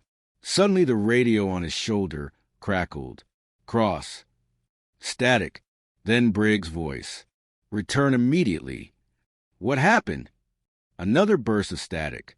You need to see this. What is it? A pause. The hidden room. Cross's grip tightened on the radio. What about it? We searched again. And we missed something. The line went silent. By the time Cross reached the abandoned cannery, dawn was beginning to break through low gray clouds. Police tape fluttered in the morning wind. Crime scene lights illuminated the rusted building. Briggs waited beside the concealed steel door. You were right. About what? There was another room. Cross stared at her. Behind the first one, workers had removed part of the brick wall during the night. A narrow passage descended beneath the factory floor. Cold air drifted upward, carrying the smell of salt, damp concrete, and something older, much older. Cross switched on his flashlight. The beam disappeared into darkness. At the bottom of the stairs lay another steel door. Unlike the first, it wasn't locked. It was already open, just enough for darkness to spill into the tunnel. Neither detective spoke. Some doors are opened by force. Others seem to have been waiting for someone to arrive. The opening was barely wide enough for a single person. Adrian Cross stood motionless, his flashlight cutting a thin white line to the darkness beyond the steel door. Dust floated lazily in the beam. Cold air drifted upward from somewhere deep below the abandoned cannery, carrying the scent of wet stone and rusted iron. Chief Briggs stepped beside him. You first. Cross gave a faint smile. You always let me make the bad decisions. You always survive them. He wasn't sure that was true anymore. The narrow staircase descended nearly 30 feet before ending in an arched tunnel carved directly into the limestone beneath the factory. The walls were uneven, marked by old pickaxes and decades of moisture. Water dripped rhythmically into shallow puddles, the echoes traveling far beyond the reach of their lights. This wasn't part of the cannery, Cross said quietly. Briggs nodded. Too old. Much older. Someone had built a factory over something that already existed. They moved carefully, boots crunching over loose gravel. Every few yards, another rusted lantern hook protruded from the wall. None still held a lantern. Someone had planned for people to walk this tunnel long before electricity reached Blackwater Harbor. The passage finally opened into a circular chamber. It was empty. Almost. A heavy wooden table stood alone in the center of the room. Time had warped its surface, but it remained remarkably intact. Around it sat 6 mismatched chairs, each covered by a thin layer of dust except for one. One chair had been cleaned recently. Cross ran a gloved finger across the seat. No dust. Briggs looked around the chamber. So someone was here. Not long ago. On the far wall hung a large brass bell. Cracked, green with age. A thick rope disappeared into darkness overhead. Cross remembered the words engraved inside the pocket watch. When the light goes out, don't follow the bells. He stared at the bell for several long seconds. Then he deliberately stepped away from it. Against another wall rested a tall wooden cabinet. Its doors creaked loudly as he opened them. Inside were dozens of leather-bound journals stacked neatly from floor to ceiling. Notaitas. No names. Only years embossed in fading gold. 1948. 1956. 1969. 1978. 1989. The dates stretched across generations. Briggs carefully lifted the oldest volume. Its pages crackled as they opened. Inside were careful sketches of the coastline, weather observations, Tita charts, moon phases. No explanations, just meticulous records kept year after year. Cross reached for a different journal. The final pages had been written only months earlier. The handwriting was steady, precise. One entry caught his eye. The light failed for 43 seconds tonight. Nobody noticed except the sea. He frowned. Another entry. The town forgets. The water does not. No signature. No indication of who had written the words. Only observations that felt less like a diary and more like instructions left for whoever came next. Suddenly Elena Brooks called from the tunnel. You should see this. They followed her light to a narrow alcove hidden behind a collapsed stone wall. Something enormous covered the floor. Not treasure. Not machinery. Maps. Hundreds of them. Some drawn on yellowed paper. Others on cloth. Some so old their edges crumbled at the slightest touch. Every map showed Blackwater Harbor, but none matched the modern coastline exactly. Shorelines shifted. Small islands appeared and vanished. Channels opened where cliffs now stood. The town had changed over centuries. The sea had been rewriting the landscape one storm at a time. In the center of the collection lay a single modern satellite image. Someone had drawn a red circle around the abandoned lighthouse, another around the cannery. A third circled a point several miles offshore. Cross measured the distance with his eyes. The 3 locations formed a perfect triangle. Briggs folded her arms. Think it's important? Cross answered without looking away. I think someone wanted us to notice it. A low rumble echoed through the chamber. Not thunder. Too deep. Too close. Everyone froze. The sound came again. Long. Metallic. The cracked brass bell on the wall trembled almost imperceptibly, though nobody had touched it. No rope moved. No wind entered the room. Yet the bell vibrated on its own. Once. Twice. Then silence returned. Nobody spoke. Cross slowly turned toward the tunnel, leading back to the surface. Whatever secrets Blackwater Harbor had buried beneath its streets had remained undisturbed for generations. Now, one hidden room had become 2. One mystery had become many. And somewhere beyond the cliffs, hidden beneath the restless Atlantic, something unseen seemed to be answering the bell. Nobody mentioned the bell.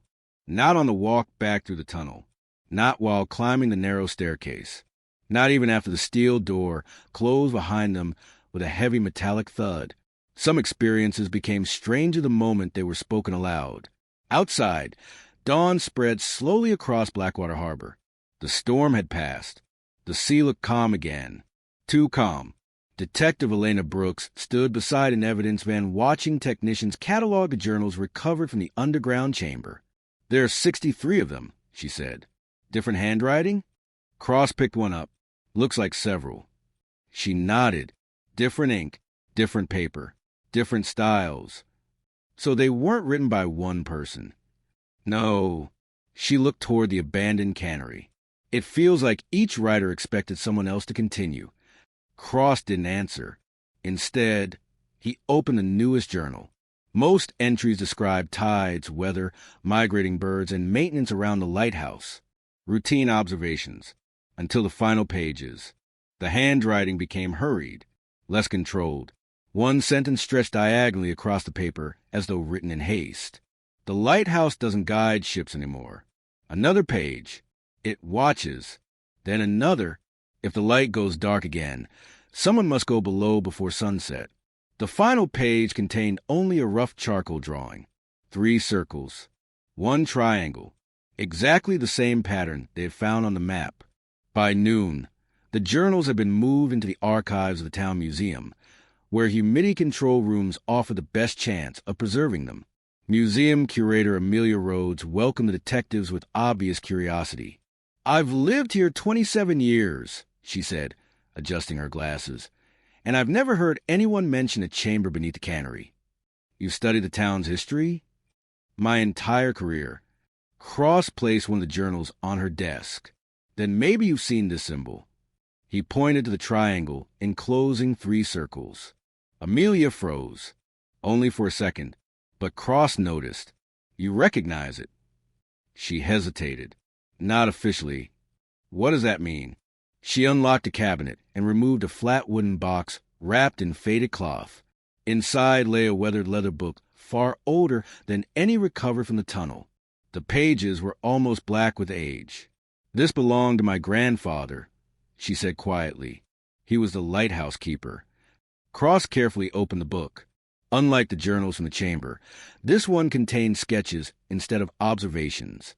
The lighthouse, the cannery, the cliffs, the same triangle.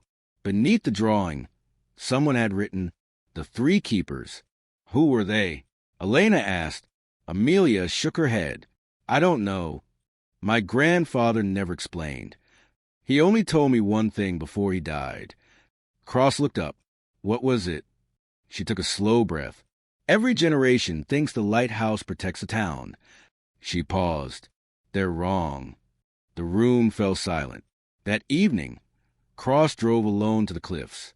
The lighthouse towered above the ocean, white against a sky turning deep orange.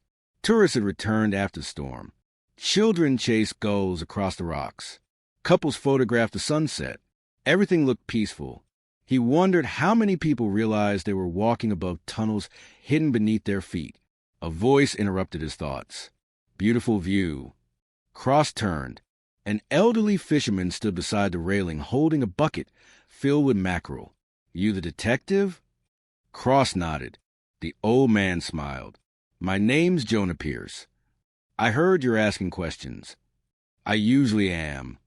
Jonah laughed softly. "My father used to say that's how trouble finds you." He pointed toward the sea. "See those rocks?" Several jagged formations barely broke the surface nearly a mile offshore. "They have a name?" "The Bellstones." Cross looked at him carefully. "Why are they called that?" "No one's sure." "Some nights." The old fisherman stopped speaking. "Some nights what?" Jonah stared toward the horizon. "You can hear bells out there." "The lighthouse?" "No, they don't sound like church bells." "They sound." He searched for the word. "Older." Cross waited. Jonah simply shook his head. "Forget I said anything." He lifted the bucket and started walking away. After a few steps, he stopped without turning around. "Detective." "Yes." "If you ever hear them." Cross frowned. "Don't answer." The fisherman disappeared down the path. The wind picked up again. Far below, waves crashed rhythmically against the cliffs. Cross remained at the railing until darkness settled over Blackwater Harbor. The lighthouse beam swept across the sea once, twice, then, far beyond its reach, somewhere near the bell stones, a tiny light appeared. Not white, not yellow, a cold blue glow. It flickered once, vanished, then appeared again. Cross raised his binoculars. Nothing, only black water stretching toward the horizon. He lowered them slowly. Whether he had seen a light, or only wanted to, he could no longer be certain. But one thing was becoming increasingly clear. Whatever story had begun beneath the abandoned cannery had never really been about the building. It had always been about the sea. The blue light refused to leave Adrian Cross's mind. He replayed the moment over and over during the drive back into town. It had appeared for less than 2 seconds, far beyond the reach of the lighthouse. Too distant to identify, too brief to dismiss. By the time he reached the station, night had settled over Blackwater Harbor. Most of the lights inside were already off. Only Chief Briggs remained in her office. She looked up as Cross entered. "You look like you've seen something." "I'm not sure I did. Those are usually the interesting ones." Cross described the light. Briggs listened without interrupting. When he finished, she opened a drawer and removed a faded nautical chart. "I was hoping you wouldn't say that." She unfolded the chart across her desk. Several handwritten notes covered the margins. The bell stones had been circled in red ink dozens of years earlier. Who marked this? My father. He was Coast Guard. He spent 30 years rescuing fishermen. Cross studied the chart. Why circle these rocks? Briggs hesitated. Because boats kept reporting lights there. Shipwrecks? No. Smugglers. They searched. What did they find? Nothing. She leaned back in her chair. Eventually, people stopped reporting the lights. They stopped seeing them? No. They stopped talking about them. The following morning, the museum curator called before sunrise. Her voice shook. "You need to come here." Cross arrived within minutes. The museum door stood open. Nothing appeared stolen. Glass cases remained untouched. Ancient photographs still hung perfectly straight. Amelia Rhodes waited beside the archive room. "You'll see." She unlocked the climate-controlled storage room. Every journal recovered from the underground chamber remained exactly where investigators had placed them, except one. The newest volume lay open across the table. Cross frowned. "You opened it?" "No. I locked the room before leaving." The pages fluttered gently beneath the air conditioner. On the blank final page, where nothing had been written the previous day, fresh black ink now covered the paper. Not smeared, not faded, perfectly dry. Cross stared at the words. The sea always returns what is owed. Nobody spoke. Elena arrived moments later. She photographed every page before carefully examining the journal. No hidden compartments. No mechanical trick. No leaking ink. Cross touched the edge of the paper. It was completely dry, as though the sentence had been written hours earlier, not overnight. Amelia whispered quietly, "I checked security." No one entered. Cross looked toward the ceiling camera. Maybe no one needed to. Forensic testing found nothing unusual about the ink. It matched an ordinary fountain pen. The paper showed no signs of chemical treatment. The mystery deepened, not because it seemed supernatural, because there was no obvious explanation. Cross preferred explanations, even difficult ones, especially difficult ones. That afternoon, Elena spent hours studying the recovered journals. She noticed something no one else had. Every writer described the weather. Every writer recorded the tides. Every writer mentioned the lighthouse. But none of them ever described themselves. No names, no families, no jobs. It was as though each author believed their identity mattered less than the record itself. Almost like caretakers passing responsibility from one generation to another. She called Cross immediately. "I think these journals weren't personal diaries." "What are they?" "Instructions." Meanwhile, across town, heavy machinery finally began preparing the abandoned cannery for demolition. Excavators rolled through broken gates. Survey crews marked unstable walls. Workers unloaded equipment. By lunchtime, one operator climbed into the cab of an old tracked excavator and lowered the bucket toward the eastern wall. Steel met brick. The impact echoed across the harbor. Nothing happened. He tried again. This time the wall cracked from roof to foundation. Dust exploded into the air. Workers stepped back as several tons of brick collapsed inward. Then someone shouted, "Stop!" The operator killed the engine. Silence spread across the construction site. Behind the fallen wall, there was another room, smaller than the first, completely sealed until now. Its doorway had been hidden inside solid masonry. Cross and Briggs arrived less than 20 minutes later. Unlike the previous chamber, this one contained almost nothing. No furniture, no yernos, no maps, only a stone pedestal standing alone in the center. Resting on top of it, a compass. Old, brass, beautifully crafted. Its needle spun slowly without stopping, even after Cross lifted it into the open air. "It should point north," Elena said. "It doesn't." The needle completed another slow circle, then another. Finally, it stopped, not toward north, not toward the sea. It pointed directly at the lighthouse. The detectives exchanged silent glances. Outside, clouds gathered once again over Blackwater Harbor. Far above the cliffs, the lighthouse beacon began its evening sweep across the darkening ocean. Steady, calm, unwavering. Yet for the first time since returning home, Adrian Cross found himself wondering a question he had never expected to ask. What if the lighthouse had never been warning ships away from danger? What if it had been warning the town instead? The compass remained perfectly still. Not north, not south, not toward magnetic certainty. Its slender brass needle rested on a single impossible direction, unwavering as though some invisible force had fixed it in place. Straight toward the lighthouse. Daniel Mercer. No. Adrian Cross.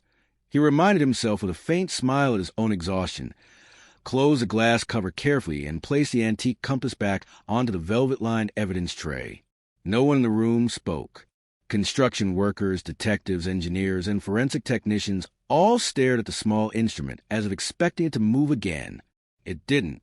The silence was finally broken by Elena Brooks. "I've never seen a compass behave like that." Cross looked up. "Neither have I." The forensic technician cleared his throat. It could be magnetized, or damaged, or... He hesitated. Something inside the lighthouse is affecting it. Cross nodded. "A large steel structure?" The engineer shook his head. "The lighthouse has cast iron components, but nothing strong enough to pull a compass from this distance." Cross didn't argue. Instead, he looked around the newly discovered chamber. Unlike the previous rooms, this one felt deliberate, minimal, purposeful. The stone pedestal occupied the exact center. Nothing surrounded it. No furniture, no shelves, no decorations. Just bare stone walls rising to darkness. Someone had wanted the compass to be the only thing anyone noticed. Back at headquarters, the recovered journals occupied nearly every table in the conference room. Elena had spent the afternoon arranging them chronologically. Dozens of entries described storms, shipping routes, fog banks, migrating birds, lighthouse maintenance, weather patterns. Nothing that immediately resembled a mystery, until she began comparing the same dates across different journals. "Adrian." He looked over. "Read these." She slid 3 journals toward him. Each had been written decades apart. One dated 1952, another 1979, the newest from only months earlier. Different handwriting, different paper, different ink. Yet all 3 contained almost identical sentences. "The harbor remembers. The harbor remembers. The harbor remembers." Cross frowned. "Copied. Maybe. But why?" She pointed farther down each page. Another repeated line. "Keep the light burning." Then another, never abandoned the watch. It wasn't coincidence anymore. Each generation had preserved the same phrases, like a ritual or a promise. Cross leaned back in his chair. What if these weren't journals? Elena looked at him. What do you mean? They read more like handbooks. She slowly nodded. Instructions passed from one keeper to the next. Exactly. The room suddenly felt much quieter. Not because they had found an answer, because they had discovered a question neither of them knew how to ask. Who were the keepers? The museum archives held thousands of historical records, maps, land deeds, shipping manifests, letters donated by old families.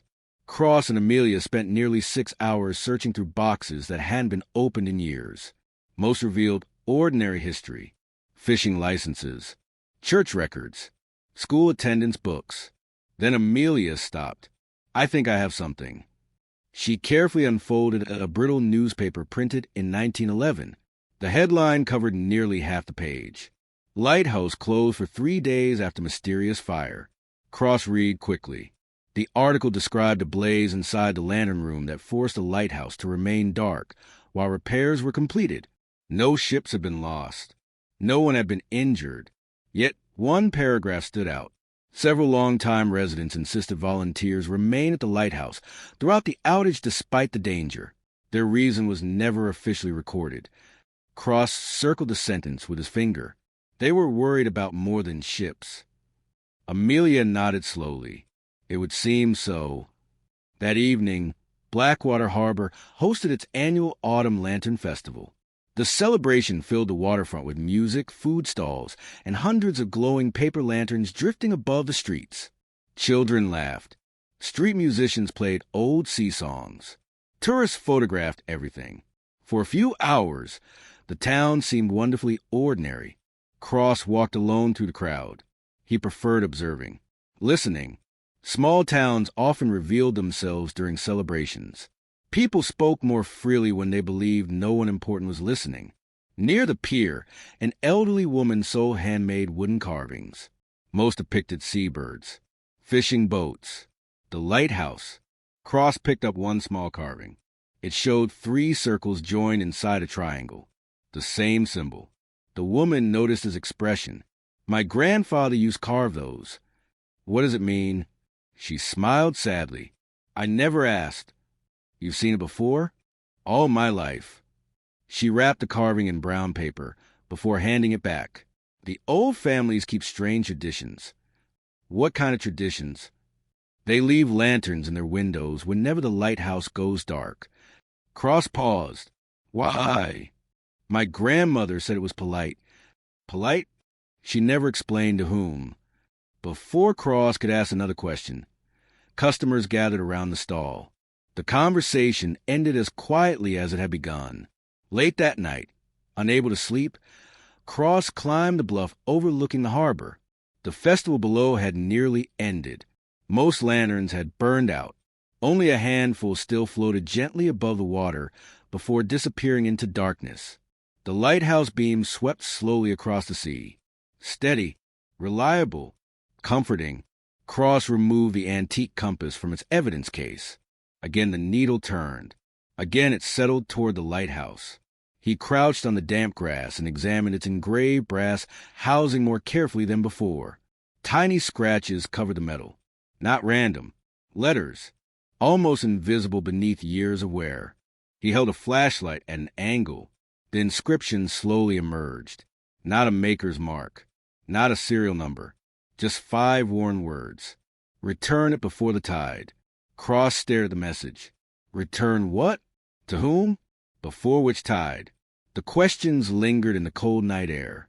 Below him, waves rolled patiently against the rocks, indifferent to human curiosity. The ocean had watched empires rise and disappear. It had erased footprints, swallowed wrecks, and buried countless stories beneath layers of sand. Perhaps Blackwater Harbor wasn't hiding its secrets. Perhaps the sea had simply kept them longer than anyone expected. A distant foghorn echoed across the bay. Cross slipped the compass back into its case. Some mysteries demanded courage. Others demanded patience. For the first time since returning home, he suspected this one would demand both. The tide arrived without warning. It did not crash against the cliffs. It whispered. Adrian Cross stood alone on the eastern breakwater as dawn spread across Blackwater Harbor. The ocean looked strangely calm, every ripple reflecting the pale orange sky like polished glass. Fishing boats drifted in silence, their engines idle, their crews watching the horizon instead of their nets. Something had changed. No one could explain what. The old lighthouse continued its slow rotation, but the beam seemed weaker than before, fading briefly each time it swept across the Bellstones far offshore. Cross unfolded the oldest map recovered from beneath the cannery. It no longer looked like a map. It looked like a puzzle. Tiny symbols covered the coastline, symbols that matched carvings scattered throughout the town, on weathered docks, forgotten gravestones, abandoned warehouses, and even beneath the railing of the lighthouse staircase. Someone had marked the entire harbor generations ago, not to hide treasure, to leave a trail that began at the lighthouse and ended somewhere beyond the Bellstones. By midday, Cross had rented a small fishing vessel from an old captain named Samuel Reed. "You sure about this?" Samuel asked as he untied the ropes. "No. Good." The old captain smiled. The sea doesn't like people who are too confident. The engine rumbled to life. Blackwater Harbor slowly disappeared behind them. As they crossed the bay, fog rolled across the water in long white ribbons, swallowing the shoreline until only the lighthouse remained visible in the distance. Then even that disappeared. For several minutes there was nothing. No land, no birds, no wind, only water stretching endlessly beneath a ceiling of pale mist. Samuel slowed the engine. "We're close." "To the Bellstones?" The captain nodded. "You'll hear them before you see them." Cross listened. At first there was only the soft slap of waves against the hull. Then a low metallic tone drifted through the fog. Not loud, not haunting, gentle, almost musical. Another note followed, then another. The sounds rose and faded with the movement of the tide, as though the ocean itself had become an enormous instrument. "There," Samuel whispered. The fog thinned. Jagged black rocks emerged from the white mist like the ruins of a forgotten fortress. Some rose only a few feet above the surface. Others towered nearly 20 feet high, their faces carved by centuries of storms. Cross stepped onto the deck with his binoculars. One of the rocks caught his attention. Unlike the others, its surface was unnaturally smooth. Someone had carved a doorway into the stone. Not recently. Long ago, half submerged by the sea. Every few seconds a wave rolled over the entrance before retreating again. Samuel quietly killed the engine. Neither man spoke. The strange metallic notes continued around them, carried by the wind and the movement of the water. Cross looked at the ancient doorway, then at the rising tide. Whatever waited beyond that stone entrance had remained hidden for a very long time, and the sea, patient as ever, seemed willing to reveal it only for a few brief moments before the water claimed it once more. The boat rocked gently as the tide surged beneath it. Captain Samuel Reed checked his watch, then looked toward the stone doorway hidden in the Bellstones. "We have 20 minutes. 20 minutes until what?" Cross asked. "The sea closes the entrance." Cross looked again. Every incoming wave climbed a little higher across the weathered stone threshold. Water poured into the opening before draining away again, as though the ocean itself were breathing. Samuel secured the boat to a jagged outcrop with practiced hands. "I've never gone inside." "You knew it was here?" The old captain nodded. "My grandfather showed me when I was a boy." "And he never entered?" "He told me some places survive because people leave them alone." Cross smiled faintly. "I've never been very good at following that kind of advice." Samuel laughed quietly. "I noticed." Cross climbed onto the slippery rocks, timing each step between waves. The stone was polished smooth by centuries of tides, forcing him to move slowly. One careless step would send him into the churning water below. The doorway stood barely 6 feet high. Its frame had been carved directly into the black rock. No symbols, no inscriptions, only weathered grooves where countless tides had passed. As the next wave retreated, Cross ducked inside. Darkness swallowed him almost immediately. He switched on his flashlight. The beam revealed a narrow corridor stretching deep beneath the island. Unlike the tunnels beneath the cannery, these walls had not been cut with tools. They curved naturally, shaped by water over thousands of years. The air was cool, fresh, surprisingly dry. Drops of water echoed somewhere far ahead. Samuel entered a moment later, carrying an old brass lantern. I trust this more than batteries. The warm yellow flame painted the cave in shifting shadows. Together they moved deeper. The corridor widened into an immense cavern. Cross stopped in awe. The ceiling soared high above them, disappearing into darkness. Massive stone columns rose from the cave floor like the trunks of ancient trees. Pools of crystal-clear water reflected the lantern light, making the cavern appear twice its true size. At the center stood something neither of them expected, a library, not shelves of polished oak or marble halls lined with books, but rough wooden racks built directly against the stone walls. Hundreds of books, maps rolled inside leather tubes, wooden boxes, glass bottles sealed with wax, everything coated in a thin layer of dust. Samuel whispered, almost afraid to disturb the silence. Someone lived here. No, Cross replied softly. They preserved something here. He approached the nearest shelf. Every book bore the same simple emblem embossed into the leather cover. A lighthouse. No taitas. No authors. Just the emblem. Cross opened one carefully. Inside were hand-drawn illustrations of sea currents unlike any modern chart. Margins overflowed with notes describing winds, tides, stars, and seasonal changes. Another volume contained sketches of birds. Another described rare plants growing along the coast. Another recorded whale migration spanning decades. None of it felt secret. It felt important, as if generations of people had quietly documented everything the sea touched. Samuel picked up a roll chart. This one looks newer. Cross spread it across a flat stone. It showed Blackwater Harbor in astonishing detail. Every dock, every street, every cliff. One section had been shaded in blue, the abandoned cannery. Another in red, the lighthouse. A third in gold, the bellstones. Thin lines connected all three before continuing farther into open water, ending at a point where the map simply read, the quiet horizon. No coordinates, Samuel muttered. No explanation. Cross folded the chart carefully. Whoever made this expected the reader to know where it was. A sudden gust swept through the cavern. The lantern flame flickered violently. Both men looked up. A deep humming filled the cave. Not mechanical, not animal. The sound came from the stone itself. The walls vibrated almost imperceptibly. Water in the pools rippled outward in perfect circles. Then, just as suddenly, everything became still again. Samuel looked uneasy. We should leave. Cross nodded. He felt it too. Not fear, respect. Some places carried a weight that demanded silence. As they turned toward the entrance, Cross noticed a small wooden chest tucked beneath the lowest shelf.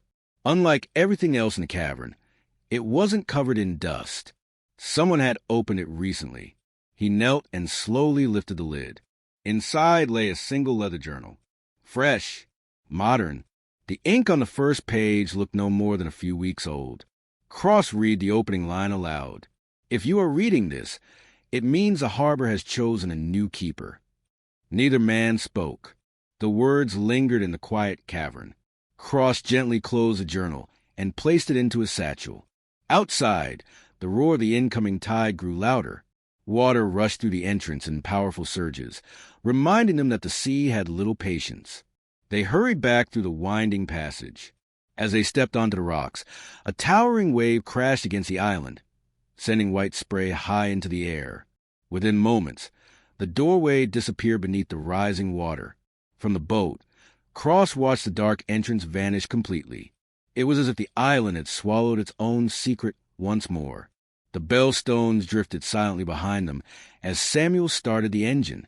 Neither man looked back. They both understood the same thing. The greatest mystery was no longer hidden inside the caves. It rested inside the journal now, lying quietly in Cross's bag, waiting for someone to turn the next page. The journal remained unopened until they reached the harbor, not because Adrian Cross lacked curiosity, because something about the cave had taught him patience. The sea had revealed the journal. It had not explained it. The fishing boat eased into its berth just as the first colors of sunset spread across the western sky. Fishermen hauled in their final nets. Seagulls circled overhead, diving toward scraps tossed onto the docks. The ordinary rhythm of Blackwater Harbor continued, blissfully unaware that beneath the bell stones lay a hidden archive older than the town itself. Captain Samuel secured the last rope and looked at Cross. "You'll read it tonight."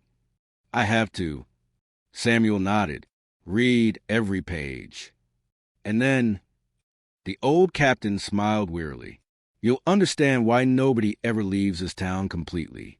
Cross wanted to ask another question, but Samuel simply tipped his cap, picked up his tackle box, and disappeared into the evening crowd. Back at the station, Elena Brooks was waiting with 2 cups of coffee and an expression that told Cross she had spent the day discovering something unexpected. "You look exhausted." "I found a library under an island." She raised an eyebrow. "That sounds like a sentence I'll need explained." "You will." He placed a leather journal on the conference table. Elena examined the cover carefully. No title, no author's name, no date, only the lighthouse emblem. Pressed deeply into the worn leather, Cross opened the first page. The handwriting was elegant, deliberate, almost architectural in its precision. To whoever inherits this journal, do not mistake this place for a sanctuary. It is an obligation. The following pages describe no crimes, conspiracies, or hidden treasures. Instead, they recorded observations. How certain birds arrived exactly 3 days before heavy fog. How the bell stones seemed to sing only during particular tides. Every page reflected extraordinary patience. Years of watching, years of listening, years of recording. Elena turned another page. Then another. Near the center of the journal, she stopped. "Adrian." He looked up. "This handwriting changes." She was right. The first half belonged to one writer.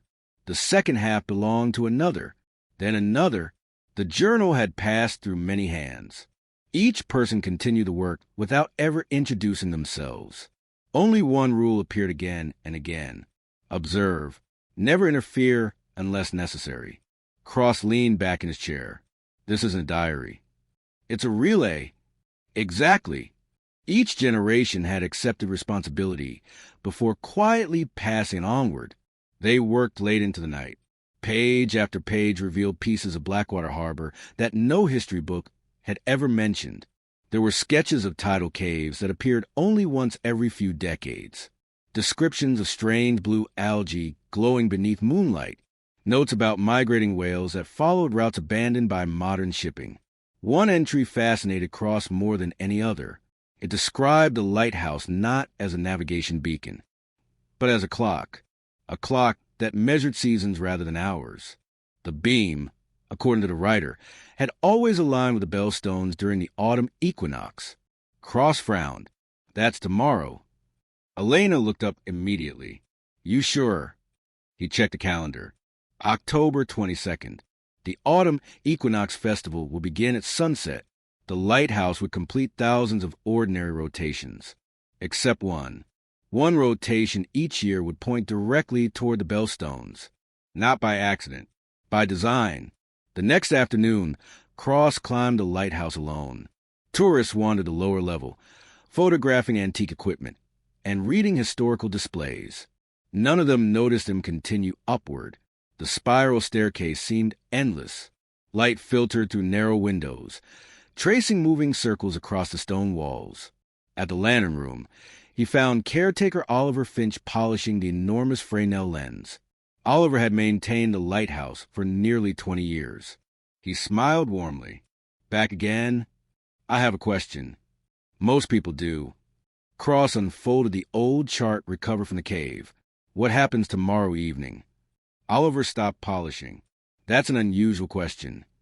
"Answer it." The old caretaker looked toward the sea. "The beam lines up." "With what?" Oliver hesitated. Depends who you ask. I'm asking you. A faint smile crossed the old man's face. My grandfather said the lighthouse points toward tomorrow. Cross laughed softly. And what do you believe? Oliver rested his hand against the cold brass railing surrounding the lens. I believe every generation invents a different explanation. He walked toward the great mechanism driving the rotating beacon.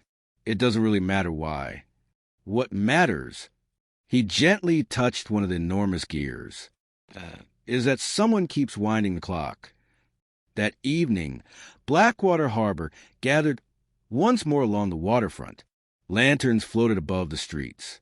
Music echoed between brick buildings.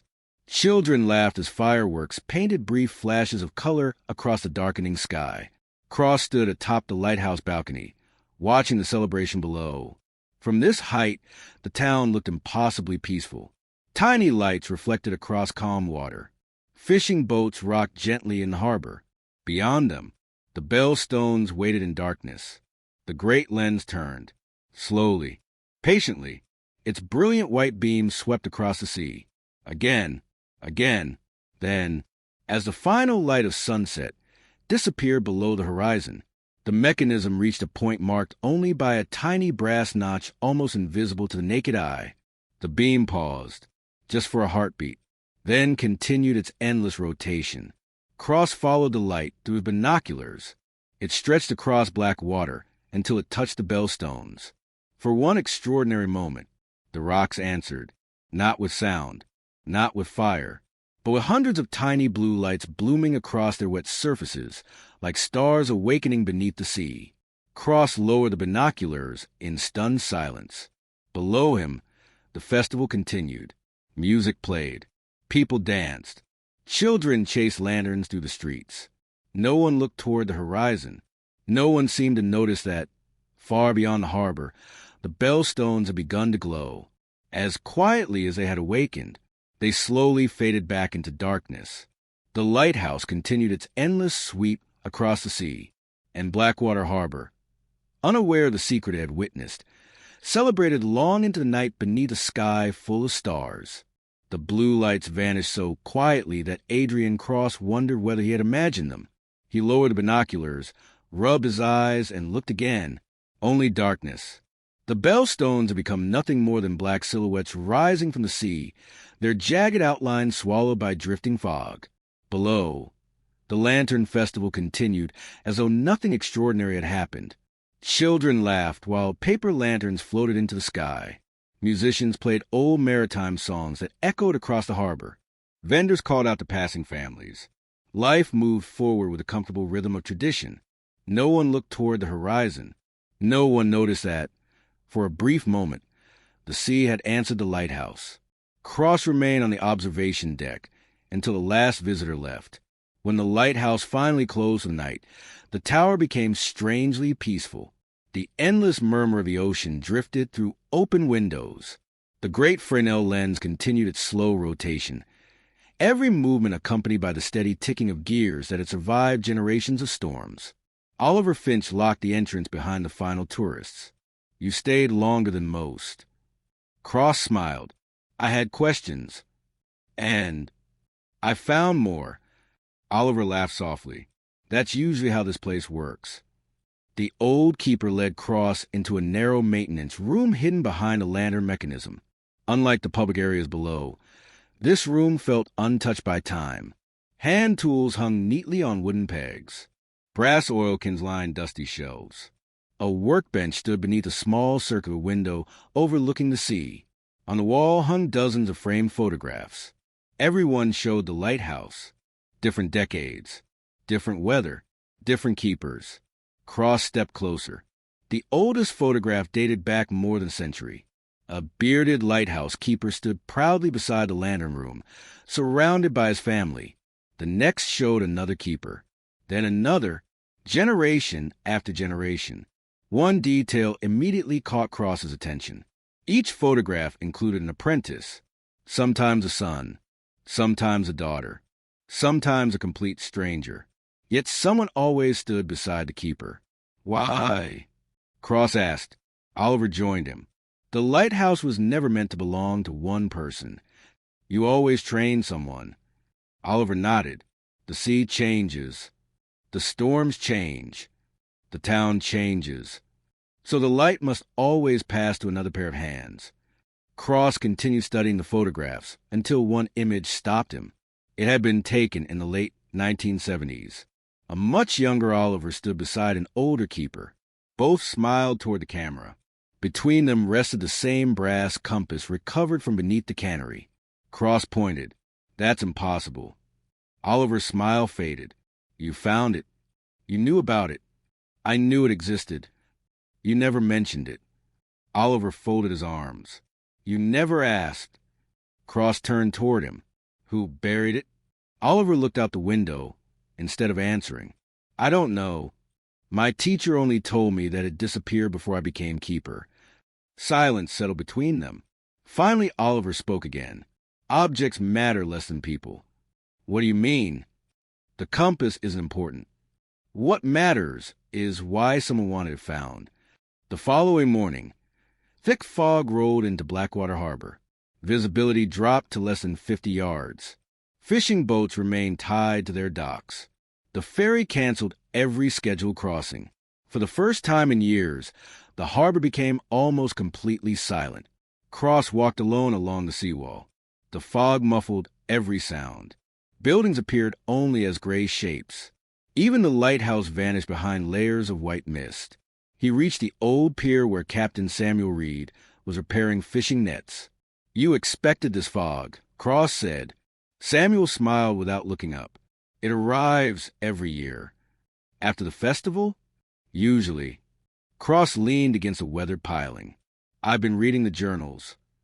And they don't feel like warnings. Samuel tied another knot. They aren't. They feel. He searched for the right word. That protective. The old captain finally looked up. Good. Because that's what they are. Cross frowned. I thought everyone was hiding something. Samuel chuckled. Sometimes people protect a secret. He paused. And sometimes they protect a place. Later that afternoon, Elena arrived at the museum carrying a stack of weather records. I found a pattern. Cross looked up from the journals. Let's hear it. She spread decades of charts across the table. Storm tracks, wind directions, ocean temperatures, lunar cycles. Everything had been meticulously organized. I compared every major storm mentioned in the journals. And they weren't interested in the storms themselves. What were they tracking? She pointed toward a transparent overlay. The currents. Blue lines stretched across the map like veins. Each major storm altered the flow of water around the Bellstones. Some years the currents strengthened. Other years they weakened. But every 33 years. They aligned.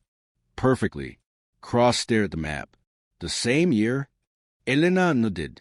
The journals become much more detailed. He reached for the oldest volume.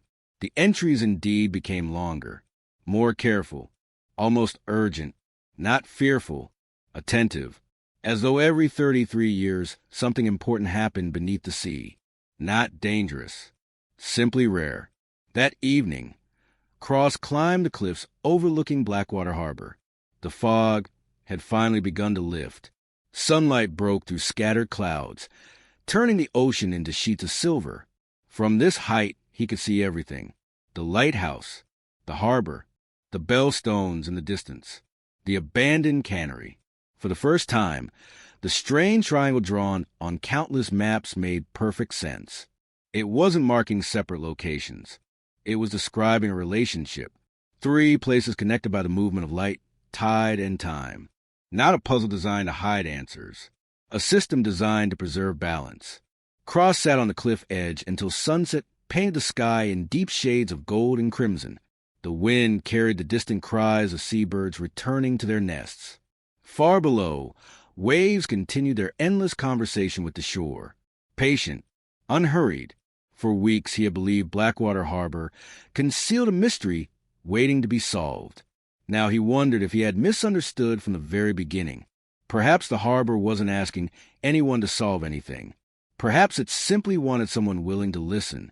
And as darkness slowly settled across the coastline, the beam of the lighthouse swept once more across the quiet sea, steady and unwavering, like a promise renewed with every passing night.